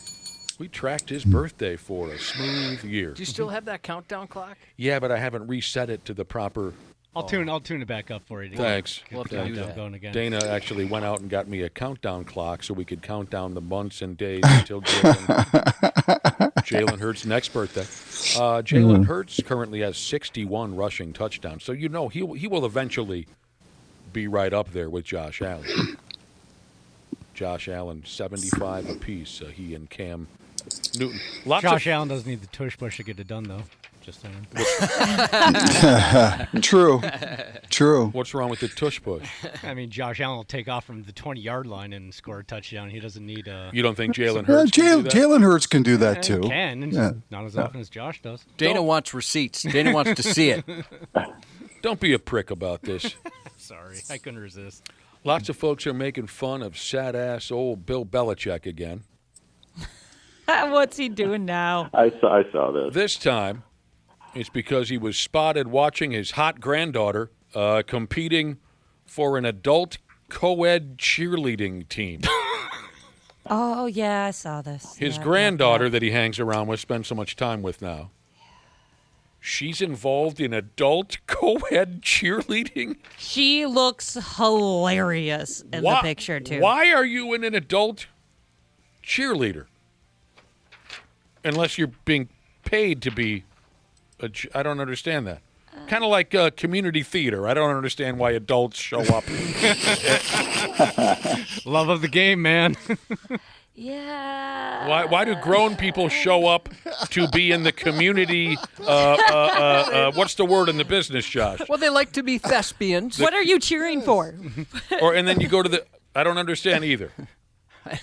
I've got family members that do the community theater. No, they don't. Yes, they do. Let's see what the citizens. Let's see how the citizens of Coon Rapids play out Grease. You know, there's a 48-year-old guy playing Danny Zuko. I mean, you already got a full-time job, and then you leave work and go to the theater and try to learn lines and whatnot. Why are you putting yourself through that? For some people, the dream never dies, Nick. Yeah, you might still get discovered. Yeah. You never know when a talent scout's going to be in Coon Rapids. Brad's still coaching youth sports, aren't you, Brad? Well, high school sports, not youth sports. Well, they're young to me. So you're still coaching. You don't want to get out of the game. Brad's still chasing. Yeah. I can't imagine being a grown person, right? And I'm kind of in a pissy mood, right? I'm in a pissy mood I'm a 55, 6-year-old guy.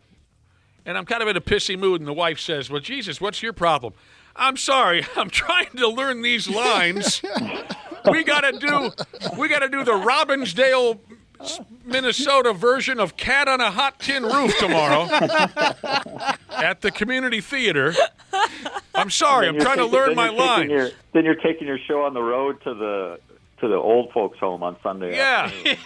Right. Now, this text, Nick, he points out a flaw in your theory there. He's saying it's Coon Rapids. They don't have full-time jobs. Oh, my God. So you got Did you hear that, Ashley? Yeah, I did. That's news to me. You've got all the time in the world to learn your lines. Yeah, go ahead. Oh, do as much Shakespeare as you want. For the Coon Rapids citizen rendition of Death of a Salesman. I've seen that play. Have you? Yeah. Okay, so now let's move on. What is this adult co-ed cheerleading? What is this? What do you? I have no idea. I mean, this has got to be people that just can't let it go, right? I guess. They did it their whole life, and so you show up. Did you see? She no, I did not watch the video. No, you just got to see her face. She looks insane. I would imagine. Yeah, there's like memes of Bill too out there. Look at this, Nick. Oh wow, with the makeup and the hair. What's up with the ponytail? Yeah, that looks like. And the guys that are there look hilarious too. This guy looks dead inside. Why is he even doing it anymore? Hey, which one's your granddaughter out there? His wife's making him do it, maybe. So in this case, you go to work all day. Oh, my God. I'm looking at the pictures right now. Dude, right? He's so happy, isn't he? Oh, Belichick? Yeah. He's just so He was grumpy. sitting in the stands. He was sitting in the stands while his granddaughter competed in adult co-ed cheerleading, a competition. And people are, all over this. Gosh. Someone doing, you know for at least 10 seconds he's sitting there watching this going, what am I doing? Yes, I don't. at least you know once. that he is. I think he's reached a point of madness where, no, I think he truly is dialed into this. I think he's completely lost his mind. I think someone needs to step in and put a stop to this. Right. Family's got to step in at some point. Can the law do anything about this? There needs to be an intervention. It's elder abuse. I think there needs to be an intervention. This is elder abuse. Oh, my God.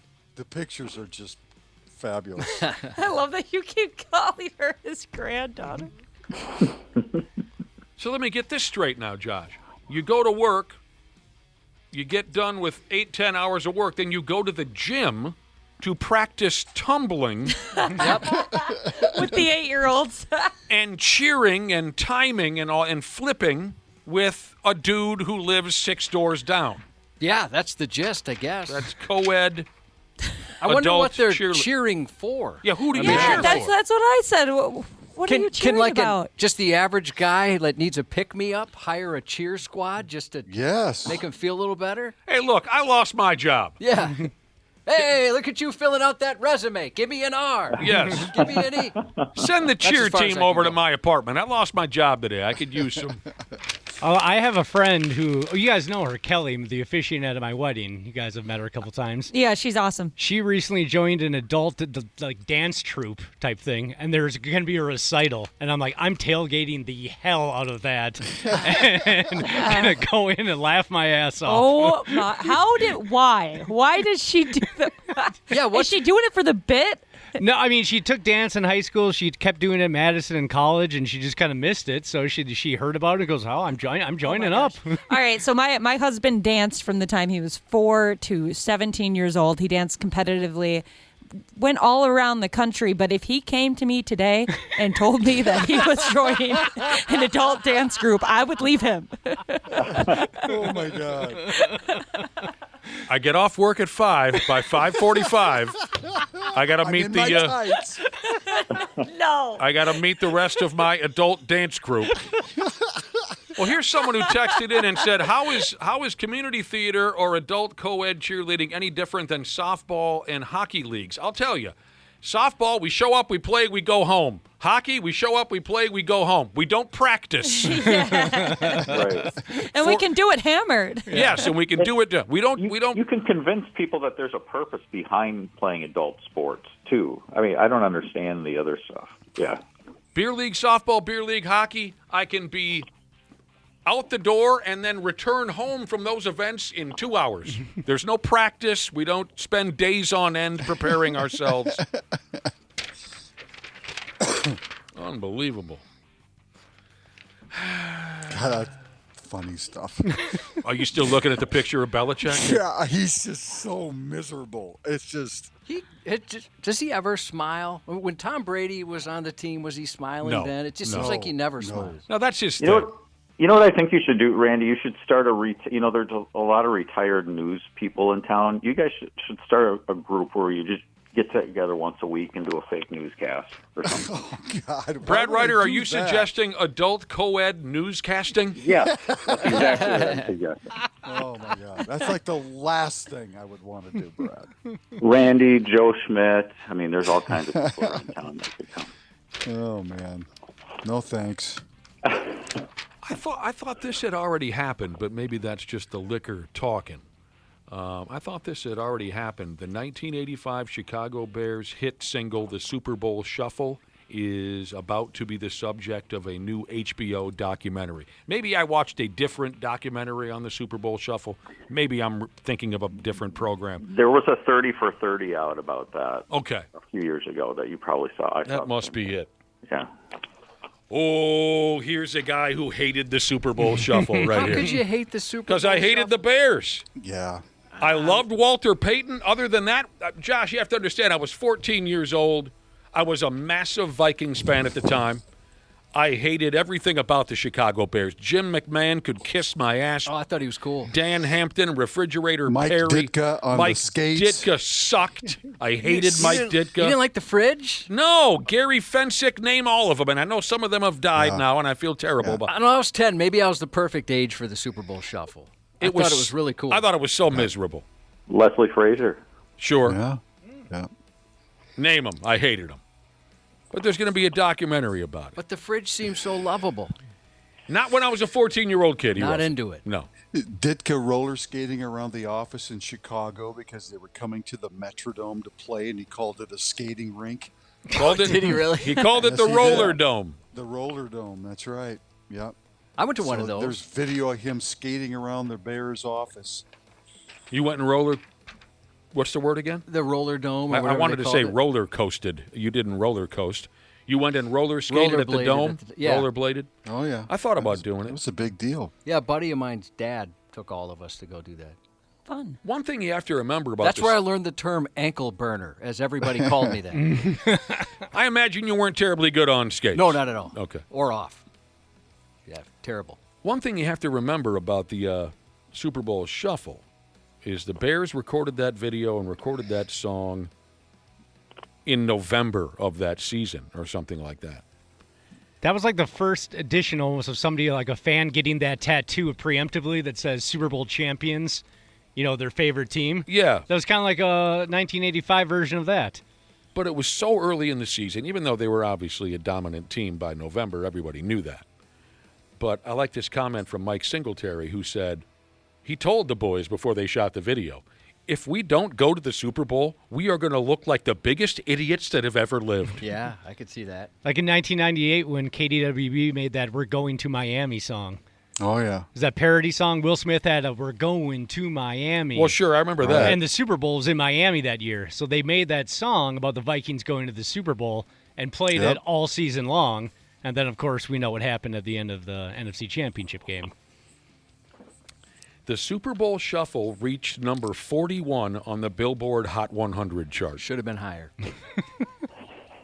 It was up for it's in here somewhere. It was up for, is it Grammys? Yeah. The Super Bowl Shuffle was nominated for Best R&B Performance at the Grammys. And that was a terrible song. Performance? Yeah, I don't know if it's Grammy level. I don't know if any of those guys are classically trained. I'm Steve Jones, and I'm here to say that I'll catch the football if you throw it my way. It was horrible. In the 80s, everybody was there to say something. It was absolutely one of the worst performed songs ever, but it had so much steam, and the Bears were so popular that it was actually up for a Grammy and lost to Kiss by Prince. Can you imagine if they beat Prince? The ultimate slap.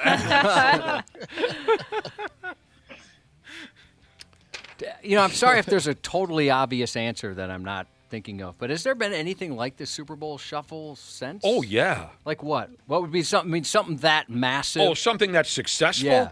I couldn't tell you if any single has ever reached this level of success, but after the Super Bowl Shuffle, every team was doing a silly little music video. Yeah, I'm trying to think of like one that got that big or... I don't think there was one. There's nothing that got that massive. Yeah. I mean, would you count... Well, I suppose you can't count it, but like a viral celebration of, team celebration from like an interception for a touchdown or, a What do you mean? I'm not sure. Like some of the viral celebrations they do. Like Cam Bynum was kind of known for that. Or over the weekend, they did a 6-7 celebration. Well, I mean, the Fun Bunch was quite popular. Oh, that's a good one. Yeah, the Fun Bunch. Icky Woods with the Icky Shuffle. The Icky Shuffle was quite popular. Another good example. The Fun Bunch was the Washington Redskins back in the mid-'80s. Yeah, but nothing's matched the Super Bowl Shuffle. And, of course, I remember the year that the Super Bowl was in Miami and the Vikings were so close to getting there. Because, and this is the second time I think I've referenced this story this week, that was the Super Bowl where my in-laws met Mike Tice. Oh, yeah. Or so they thought. All right, I got to tell the story again. So that year, Vikings lost to the Atlanta Falcons in the NFC title game. And my in-laws had planned for 6, 8, 9 of us to go to the Super Bowl. Before the playoffs even started, they booked hotel rooms and things like that. Well, when the Vikings got beat, I said, you know what? You guys go ahead. I don't want to watch the Super Bowl after the Vikings lost the way they did. Plus, sadly, I got my balls busted so badly for missing work at a prior Super Bowl. I didn't feel like putting up with that BS again, so I said, you guys go ahead. And they all did. My wife at the time, her parents, my brother-in-law at the time, big pile of people. And they spent the entire week leading up to the game, or maybe a couple days leading up to the game. Oh, yeah, it was. It was a smooth week in Miami preparing for this Super Bowl. And they're calling me, of course, every night and updating me on the great time that they're having. And early in their trip, they said, well, you're not going to believe this. You know who we met down here? Mike Tice, who at the time was the offensive line coach for the Vikings, I believe, in 1998. Mm-hmm. He was coaching. And I said, well, that's great. Oh, yeah, he's real nice. He's got this friend with him, and we've been drinking with him and meeting up with him and eat dinner with him. And well, that's cool, Mike Tice. Yeah. At one point or another, when they made their drunken phone call to me back in Minnesota, they say, well, hey, Mike Tice is here with us right now. Do you want to talk to him? I said, sure. So this guy, hello. And I said, hey, Mike, I'm a host of a radio show here in town, this, that. Oh, yeah, I've heard of you. Hey, why don't you come on the show sometime? Yeah, absolutely, I'll come on the show. Yeah, by the way, your in-laws are great people. Hey, thanks, Mike. Yeah, well, I'll call you then after the game. We'll get you hooked up, get you on the air. He says, okay. Super Bowl comes and goes. My wife at the time and her family return home from their trip, and they got a stack of pictures. Hey, let's show you some pictures from the trip. And they say, oh, right away, here's one with us and Mike Tice. And I look at the picture, and I say, where's Mike Tice? And they say, the big guy right there. And that's his friend. And I'll never forget the looks on their faces when I looked at the picture, and I looked up at my wife and her parents and everybody, and I said, that's not Mike Tice. And they said, what? And I said, that's not him. It was someone impersonating him. And I skipped an element of the story. I'm sorry. They actually had this fake character spend the night with them on a yacht.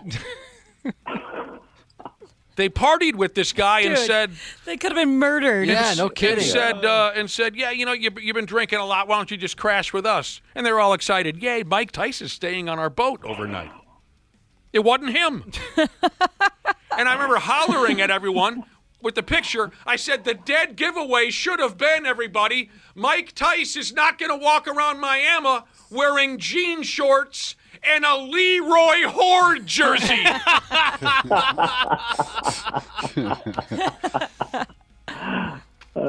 It wasn't him. So there you go. And this guy's partying off of their dime. Oh, yeah. Oh, yeah. Dinners, drinks. Calling home to his friend saying, hey, guess what? Guess what I'm doing? Right. They think I'm a Vikings assistant coach. Oh, yeah. Oh, he had him. He had him by the nuts the entire time. You know, some of you will likely say that this is the only way that any current Minnesota Twin could ever win any kind of championship. This offseason, Major League Baseball put together their first golf tournament. They called it the MLB Open. Current players and ex-players affiliated with each Major League franchise were paired together and competed in a golf tournament. Fun. Royce Lewis and former Twin Aaron Hicks won the whole friggin' thing. Oh, wow. Wow. I've paid my dues. Raise the banner. Time after time. I've done my sentence, but committed no crime. What song, Josh? Well, that's We Are the Champions. That is We Are the Champions. By the band Queen. Right. Royce Lewis and former Twin Aaron Hicks won the very first MLB Golf Open. And again, Twins fans are still so salty on social media. I know everybody's negative on social media, but when I saw that story, the first comment was about Royce Lewis. Said, great, now play 120 games next year. Yes, exactly. You sons of bitches. Apparently those guys can golf their asses off. They must be good if they won the tournament. They must be. Here's something for you Well, for everybody. But some of you foodies might take direct interest in this. Tomorrow is our ultimate F-off day, our last broadcast before we take a smooth week off for Thanksgiving. So I'm sure we might have some Thanksgiving-y conversation tomorrow, but it is the ultimate F-off day. We might forget to talk about Thanksgiving. So let's throw it in now. Tell me what everyone makes of this. A new option for Thanksgiving. If you're a traditional type with the turkey and all that, tell me what you make of this. Squeezable gravy, like a ketchup bottle. I love gravy, but this is kind of gross. No, it needs to be warm. I'm Yeah, with I you, guess maybe if Ashley. it's warm. Squeezable gravy out of the fridge, it sounds gross. I mean, because you can just go and buy a jar of gravy, like a glass jar from the store, and I've eaten that plenty of times, so it's essentially the same thing. You Yeah, warm so it up, most like you people said. Yeah, it just needs to be heated up. I guess I would squeeze it in a cup and heat it up. I'd be fine. Squeezable gravy, Randy Shaver. The Heinz people have cut loose with... Yeah. you Looking know, for a shortcut. I pass. passing on that. Yes. They say it's especially good here, Cubby, for sandwiches. Yep, that's what they're telling us. There are two flavors of gravy to choose from, regular and baby. Stop. Chicken and beef, I'm guessing. I can see this if you're heating up leftovers. Right. Like if you're putting, you're heating up a turkey sandwich on Friday or Saturday after Thanksgiving. And then Yeah, because it does suck the way Yeah. like once you cool down the gravy from Thanksgiving, it's never the same. It like separates Right. all It's got weird. that film on top of Yeah. it. So this is probably a good market for that. It says here this gimmick was inspired by an episode of the old television show called The Friends. What's wrong, buddy? Someone at work ate my sandwich. Well, what did the police say? My Thanksgiving leftover sandwich. I can't believe someone just ate it. It's just a sandwich. Just a sandwich? Look, I am 30 years old, okay? I'm gonna be divorced twice and I just got evicted. That sandwich was the only good thing going on in my life. Someone ate the only good thing going on in my life. Never saw it. You just reminded me why I didn't like that show. Yeah, I know. He is the worst. Yeah, I couldn't stand him. Never saw The Friends. Except for the spray tan episode. He was awesome in that spray tan episode. Squeezable gravy brought to you by the people at Heinz is available on Walmart.com while supplies last. Oh. Don't you know? All right, so earlier we had a fun conversation on adult co-ed cheerleading, which we then compared to community theater. Josh exhausted himself making fun of those two activities. That wasn't me. That was a different guy. But you didn't mean not to. Jesus texted in to say, hey, half-assed morning show, thank you for gatekeeping the allowable adult extracurricular activity. Yeah, we got a little carried away. I'm sorry. Could you publish a list of hobbies that I am allowed to partake in? Sometimes I think that's not a bad idea. We could make a list. All right, sorry we blew up. It was too much friggin' fun. We were having too much fun. Isn't that what Rick James said to Charlie Murphy when he punched him right between the eyes and left that unity ring mark? I was having too much fun, Charlie Murphy. I'm sorry. Oh, God. Sorry. All right, so one more tomorrow, everybody. We're going to need to hear some great recipes out of you guys, Brad Ryder and Randy Shaver. It's our Thanksgiving broadcast. Brad's not going to be here. I won't be here right. tomorrow. Sorry, Randy. We need to talk recipes. Yeah. I'm kidding, of course, but of course you are. It's something that Soft, gooey stuffing. That's mine. That's what you deliver up at that cabin. Ew. Nick. That's what Brad delivers when he goes to the cabin. It's a holiday. They want the stuffing. That's too perfect. That's just not right. That's not going to work. It's too soft and gooey. Oh, my God. Everybody picture that now. Oh, God. That's what she says. That ain't going to work. He says, brace yourself. Daddy's on his way. Oh, my God. Daddy's on his way. Save me, Josh. I've put myself. I was just wondering myself if you're in a position that I can't get out of. I'll show you a position you can't get out. I thought you were going to go back to baby gravy or something like that. Just kind of really No, I top told it the off. joke. I told the joke once, and I don't know if anyone picked up on it. I did. I laughed. I know. I saw your face. I Yeah. appreciate that. Yeah. All right, we got to go. We'll talk to you tomorrow. Randy, Brad, have a great Thanksgiving. Yeah, you guys too. We'll talk to you. All right. Thank you, guys. We'll return here in a few minutes on the 93X Half-Assed Morning Show. The 93X Half-Assed Morning Show. All right, all you procrastinators, enough is enough. It's November and the you-know-what is about to hit the fan. Time to hit up my friends at Standard Heating and Air Conditioning to get that furnace cranked on and get it winter ready. Dana here. November's also the final tune-up deal of the year at Standard. You can get $20 off your furnace fix when you make an appointment and mention 93X. Yeah, I know we're all hardy Minnesotans around here, and you're probably saving up to buy me a sweet, sweet Christmas gift, but don't roll the dice on your furnace. Time to prep and protect. Book that tune-up today at standardheating.com. That's standardheating.com. This episode brought to you by Progressive Insurance. Do you ever find yourself playing the budgeting game? Shifting a little money here, a little there, and hoping it all works out?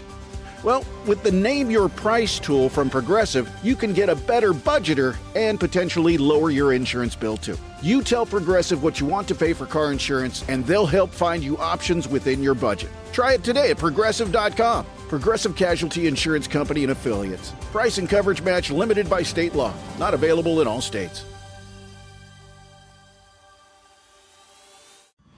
Mic Drop, hosted by former Navy SEAL Mike Ritland. It's raw. So you do 4 platoons and 7 years at Team 3 when you go to the jump team. Scariest job I had in the Navy until people started shooting at me. Yeah. It was a blast, though. It's unfiltered. At what point did you decide I'm done with the SEAL teams? If you only knew how the Navy works, we don't have an enemy to fight, like we'll eat each other. It's tough talk from the top minds in their field. They're not looking for the best guy, they're looking for the right guy. Yeah. Mic Drop. Follow and listen on your favorite platform.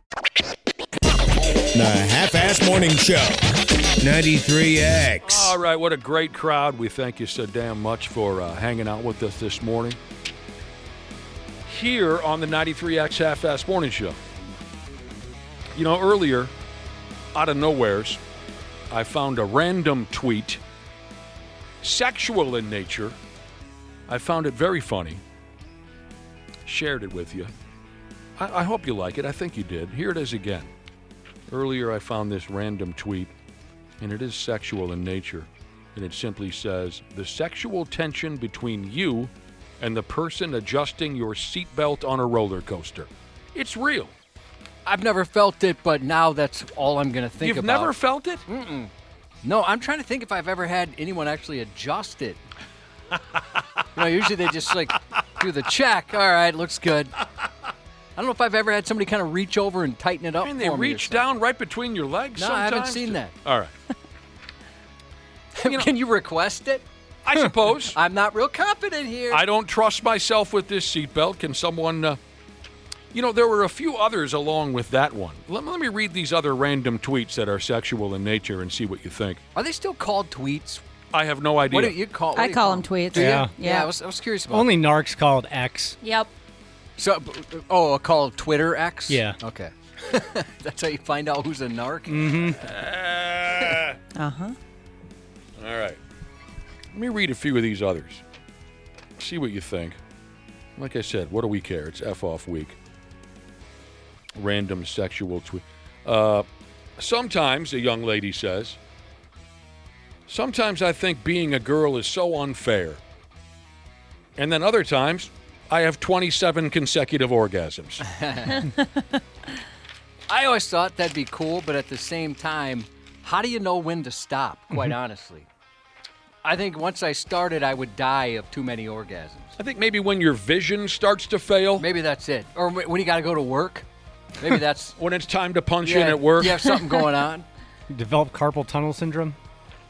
Right. Where it's like, I just can't. I can't do it anymore. I'm in so much pain. All right, Ashley, this one's for you. This is a young man who got on Twitter. He was talking about, sounds like he and a woman were headed towards possible sexual contact. And the woman asked this young man, well, what can that mouth do? What's that mouth do? Right. She said, is that a condom? Is that a common line? Yeah. Oh, it is. Okay, I'd never heard that before. Have you ever said that to a man? That's a joke, yeah. Okay. So the young lady said to the young man, what that mouth do? And he said, girl, I've been eating pudding cups with no spoon since I was 8. Whoa. Jesus. He says, I bet it's great then. I know what I'm doing. Hey, let me ask you something, Ashley. What's up? A buddy of mine, this is 20-some years ago. A friend of mine, after his wife had their kid, you got to take a break from that kind of stuff, right? Yep, 6 weeks. 6 weeks? Okay. At least. And so she had said, listen, I'm on the sideline for 6 weeks. And then he said, well, you got lockjaw or carpal tunnel? Why can't we do something? How would you respond to that type of comment? My husband made plenty of those jokes. Oh, he did? Yeah, and I was just like, shut up. But you do get lockjaw. Yeah, I do. I have TMJ. Luckily, my jaw never has gotten locked shut. It's only gotten locked open. So my husband's safe in that regard. Well, hell, everyone in the neighborhood is safe. Yeah. We're all safe. Now, here is another random tweet. Sexual in nature. This is a lady reminiscing about a sexual encounter. She says, LMFA, and then about a dozen O's. LMFA. LMFAO. Right. She said, I just remembered this one time when I was in the doggy style position, and I look back, and homeboy waved at me. That's awesome. Just me back here. That's great. Hello. How you doing? Hey. Hey. Still here, huh? Thanks for this. This is awesome. You having fun too? 5 stars all the way? Thanks for this. If I don't get the chance to thank you later, I'd like to thank you now. And then we can move on. I don't know.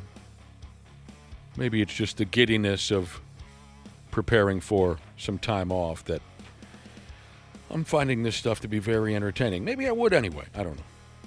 Another young lady with a random tweet with a sexual vibe. She says, my mom gets mad at me for constantly dating broke men. But I tell her, Mom, rich guys are lazy in bed. Broke guys F like they're looking for a home. Maybe she'll let me move in. You got to find somewhere in the middle. I suppose. Somewhere in the middle is the safe route to take. So you've been in a situation, Ashley, where you thought, this is too good. We don't need to, this bar's set too high. No, not really, I guess. Are you asking her if she's ever had to tell a player, back it down? Yeah, I'm curious. Okay, maybe I misunderstood your comment. Let's slow it down a little bit here before something gets broke. Was that your question? Well, the reason I asked it, maybe I misunderstood her comment. I thought you meant, Ashley, like, you don't want to be too good and you don't want to be too bad, like somewhere in the middle, like average. Oh, no, I meant like you don't want to have sex with a broke dude just because he's good at sex. And you don't want to have sex with a rich guy just because he's rich. There you go. That's you're the happy. Like a middle-class lover is what you're saying. Right. Yes. Gotcha. What about an overweight lover? Josh wants to know. Just out of curiosity, why would I want to know that question? Was that Heavy D from Heavy D and the Boys? Didn't he call himself the overweight lover? Yeah. That poor guy passed away young. He did. I bet it'd be very warm. The extra weight? Yeah. Cozy. To regularly bump with an overweight lover? Yeah. It'd be warm and cozy. You look warm. Well, I don't think the guy wants to be used as a blanket. He wants to bump, He's like anybody else. He wants to bump. Yeah. I'm not a space heater. I'm a human being. No kidding. Nobody's ever like, I think she's going to bring me home tonight. I'm going to be her heating source. All right. There you go. What are you laughing about? HVAC delivery Jesus. He said, girls will say it's been a while since I trimmed down there. I used to eat the sticker off of apples. Lay down. Oh, my goodness. This is a family show. What? I used to eat the sticker off an apple. So he knows what he's doing. Yeah. Would we consider him a true eater then? Yes. Definitely. That is a true eater. All right. Did you guys know that? Sorry, one more. No, I love the. What do they call this gimmick Text. again? The text. I do. All right, so on the topic of a woman not being able to have sex, we use the example of how, giving birth, you got to take some time off. Smokes your mom's pot, Jesus said, hey, they're not going to close down the whole amusement park just because the roller coaster's busted. We have other attractions here. A heavier lover. Ashley brought it up. A couple people have texted in to say, shade in the summer, warmth in the winter. Oh. All right. I always like the guys who would call their guts a fuel tank for a love machine. Yeah. Isn't there another popular one? It escapes me. There's another funny one I've heard. Oh, you gotta when you got equipment like this, you gotta build a shed over it. That's one. Yeah, that's a good one. When you got a machine like this, you gotta put a shed over it. All right, we're having so much fun with this dirty talk. I almost hate to change the subject, but how's everyone doing around here as far as our workplace morale? You guys feeling all right? I feel pretty good. Yeah. No one's on the verge of a flip out, a meltdown? No. Okay. I'll let you know. I would hope you'd let us in on it. Yeah. I think if we showed up here and the building was on fire, we'd guess, Ashley's having a bad day. I mean, because you wouldn't flip out on us, would you? No. Okay. Because if you're going to flip out on us, what's the point of warning us? We probably have it coming. If I flipped out on you, you would just laugh the whole time, Nick. Maybe. But if you were going to flip out on somebody else and have a meltdown, you'd let us know? Yeah, so that you guys can watch. Good. It'd be good. Good. It says here, half of Americans have revenge quit a job. Not rage quit, although there's got to be some similarities. They're calling this revenge quit their job. I would never assume a place couldn't just go on without me. Yep, They're before me. They're going to be there after me. Right. But They do we've not worked care. with people that thought, you're going down, Good bro. luck. Yeah. How'd that work? Good luck. I'm leaving. Yep. Or sometimes when they get canned. Well, You just screwed yourself. Not going to be able to survive without me. not going to be able to make it without me. Good luck, a-holes. Sure. You're right, They'll Josh. I think they'll figure it out. Damn near every workplace will figure it out. Some people have a wildly bloated ego. Well, yes, but where I was going with that was a wildly bloated. Like a sense of. Yes, there's a of their word work. I'm missing. Well, yeah, and I think, certainly it can screw over coworkers, right? I mean, for a little while, all of a sudden they're picking up your job. But yeah, I think like the president of the company doesn't care. Yeah. They're going to be cool. No, yeah, What I was trying to get at was some people have a wildly bloated idea of their significance or importance at their workplace to where they think, if the company loses me, well, that's the end. I've got a family member. That's their attitude. Yeah. And it's weird. Some of these, all the companies have continued despite the multiple firings that they've endured. Sure. So revenge quitting a job. So, again, I apologize. This is new to me. Everything has to have a title and a name nowadays, where it wasn't like that 20 years ago. So it's hard to keep up with all these different terms. Revenge quitting is more or less you're pissed off. You got, in your mind, you got boned somehow. And so you up and leave without notice to express frustration, specifically. 47%, so nearly half of us, say they've abruptly quit a job because they were effing fed up. I've never done that, but I've seen it. I mean, you'd have to make it a real revenge quitting, you'd have to have another job, right?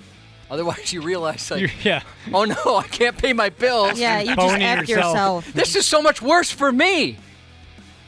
Yeah, I think you'd have to have something better on the side, or not that you're ready to move on to. Yeah, and if you don't, the regret is probably almost instantaneous. You might feel like a little bit of a high for a little bit, like I showed them, and then all of a sudden you start to think about it, you go, well, I just screwed myself over. Yeah, you'd be better off just collecting a paycheck and doing absolutely nothing. Right. Make them fire you. According to folks who have revenge quit their job, the number one reason they do it is because their work environment is toxic. I'm so over that word. Poor management also is a reason. Or they feel undervalued or ignored. Hey, it can happen. I have felt undervalued and unimportant at every restaurant job I've ever had, but I still need a job. Just got to push those feelings aside. Sometimes you got to gut it out. Now, I will say this. I totally understand a revenge quitting. I do. If you feel like,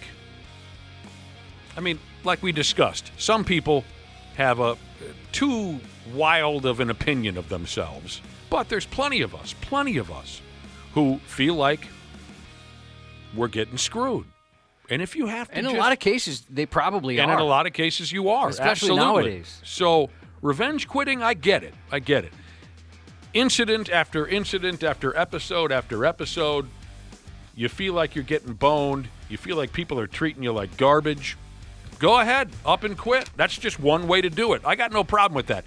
The rage quitters are a little different, and I'm not defining all rage quitters as this type of person, but some people, one little thing goes wrong. The first little bump in the road and they blow up and they quit. That's a little more difficult for me to understand. But revenge quitting, if it's a matter of just, the old saying, there's only so much a man or a woman can take, I get it.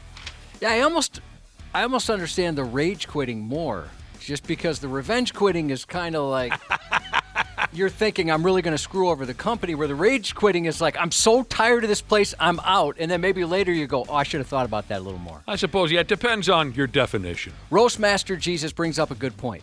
The only way you could truly revenge quit would be if you were let go by the company and then hired back for some reason, and then you quit. That's honestly what I thought the term was at first when you first said revenge quit. I thought it was like you got hired back and then said, no, F you, I'm quit. Well, that makes great sense. That should be maybe the definition. Like I said, this is all new to me, new to you guys, I'm sure, as well. We had a guy that came back here 5 times. Oh, for God's sake. That's ridiculous. I would never do that. Iowa Sucks Jesus said she was fired from a job. She was replaced, but it did take 2 full-time employees to replace her. Oh! So, yeah, that would count then, right? Oh! They got to pay 2 people. Because usually I think, and a lot of people are saying the same thing, it's like your coworkers that they really feel it. So I guess if you're revenge quitting because you can't stand your coworkers, that would work. Yeah, the boss doesn't feel it whatsoever. No. Boss doesn't care. The boss is like, oh, sweet, we can eliminate that salary and benefits and stuff. You get up in the boss's face and say, F you, I quit. It might sting him or her for about 4 seconds, and then they get over it. And then they call their big boss and say, hey, look, we just eliminated a salary. And they say, sweet, you get a bonus this Christmas. Exactly. All right, we got to take a break. Josh, you were noting your favorite little braggadocious funny lines a guy can say about his having a gut. Yeah. We covered fuel tank for a love machine. We covered, hey, when you got gear like this, you got to build a shed over it. Here's one I hadn't heard before. It's a better party with a keg over a 6-pack. That's awesome. That ain't bad. Half-assed morning show. They are in an alternate reality than ours. They are in that rock and roll rock reality. They surround themselves with these professional dickheads. And I'm not even really sure if they're aware, you know? I don't think they're aware of how much they suck. 93X rocks. We were jaw-jacking about revenge quitting a job. You're mad as hell. And you're not going to take it anymore. You freak out, you quit. Ashley said a couple minutes ago, yeah, you don't always get treated so well at your job, but I guess the brutal reality of it all is that you need a job. Yeah, pays the bills. It pays the mother effing bills. Here's a listener who texted in. This is 715 Mild Man Jesus, who said, rage quitting sounds kind of sweet. The dream, he says, of rage quitting sounds sweet, but the reality of owning a house and having a gambling addiction is even sweeter. That's the thing, is the guy might think, boy, F this job. I want out. Oh, wait a minute. I got to play poker all night tomorrow night. Yeah, you know what I mean? That's the rage quitter. Yeah, we got to rely on these. I'd imagine if you're miserable, it just feels so good. And then on your way home, you're like, oh, no, I got to stop for gas and I'm out of cash. What am I going to do? You get put in a tough spot now and again. Haven't thought of a clever Jesus name yet, Jesus said. This is how you revenge quit, right? All right. This is how you get back at your company. You quit. You go to school. You work your way through college to get higher in ranks than the boss that you can't stand. You take his job, and then you quit again. Then you're gone. And you have sex with his wife. Yeah, and then bang his wife. Before we go, Josh earlier made mention of this food drive we got going on. Would you like to dump that on us one more time? Yeah, as our pal. It's that time of season. It is. Yeah, we've got a food-centered holiday coming up, and it's a nice time to remember that there's people in our community that need our help. And I know people are feeling generous this time of year, so we're hoping that you can maybe help us help some others. We're partnering with MSP Plumbing, Heating, and Air. We're hosting a food drive benefit for the Open Door Pantry right in Eagan. Great organization. And we're hoping for your help. It goes to local families in need during some tough times here. You can donate at the station until 5 o'clock tonight, 2000 Southeast Elm Street here in Minneapolis. Everyone who donates, we're going to get you registered for some prizes like Minnesota Wild tickets, autographed Kirill Kaprizov jerseys, and some Wild autographed pucks as well. So stop by the radio station. Yeah, come see this place. And you'll see what we're not talking going to about. let you in. We're not going to let you all the way into the radio station. Well, come on in. There's nobody that works here anymore. Nobody's going to know. Just make sure you're up to date in your tetanus shots and whatnot. But Yeah. Well, it's kind of like, I don't know about you guys, but when I was a kid, my folks' place was a mess. Sometimes when friends would come over, I'd barely let them get through the front door because I didn't want them to see what a disaster. No matter how clean our place is, I'm always worried about that, too. So stop by the radio station, donate some food for some folks who could use a hand. And if you can, we know it's tough for everybody of right course, now. Of course. But if you got the ability to do so, we'd be very grateful. If you have the means and the ability. And I don't think at this time of the morning we've said anything about Toys for Tatas yet, which we do have scheduled again at Rick's Cabaret Gentlemen's Club. December 12th, I believe, is the correct date. Yeah. They crack the doors open at 6. We're not going to be broadcasting live, but we will be coming on over to the joint at 9 a.m. when the show gets over. But they'll let you in at 6, bring an unwrapped toy, and unwrap something for kids of all ages.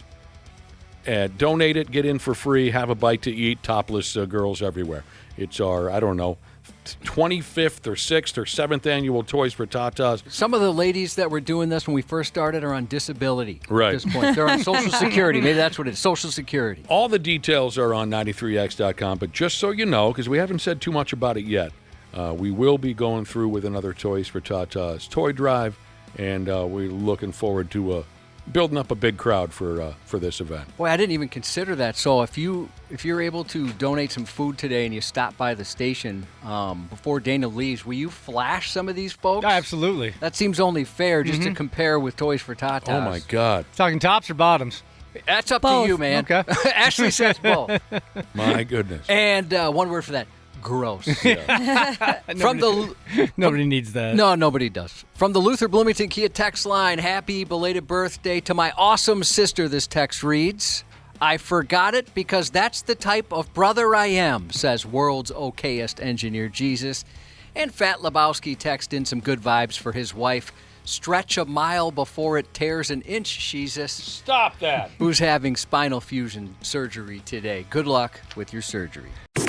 The 93X Half-Assed Morning Show.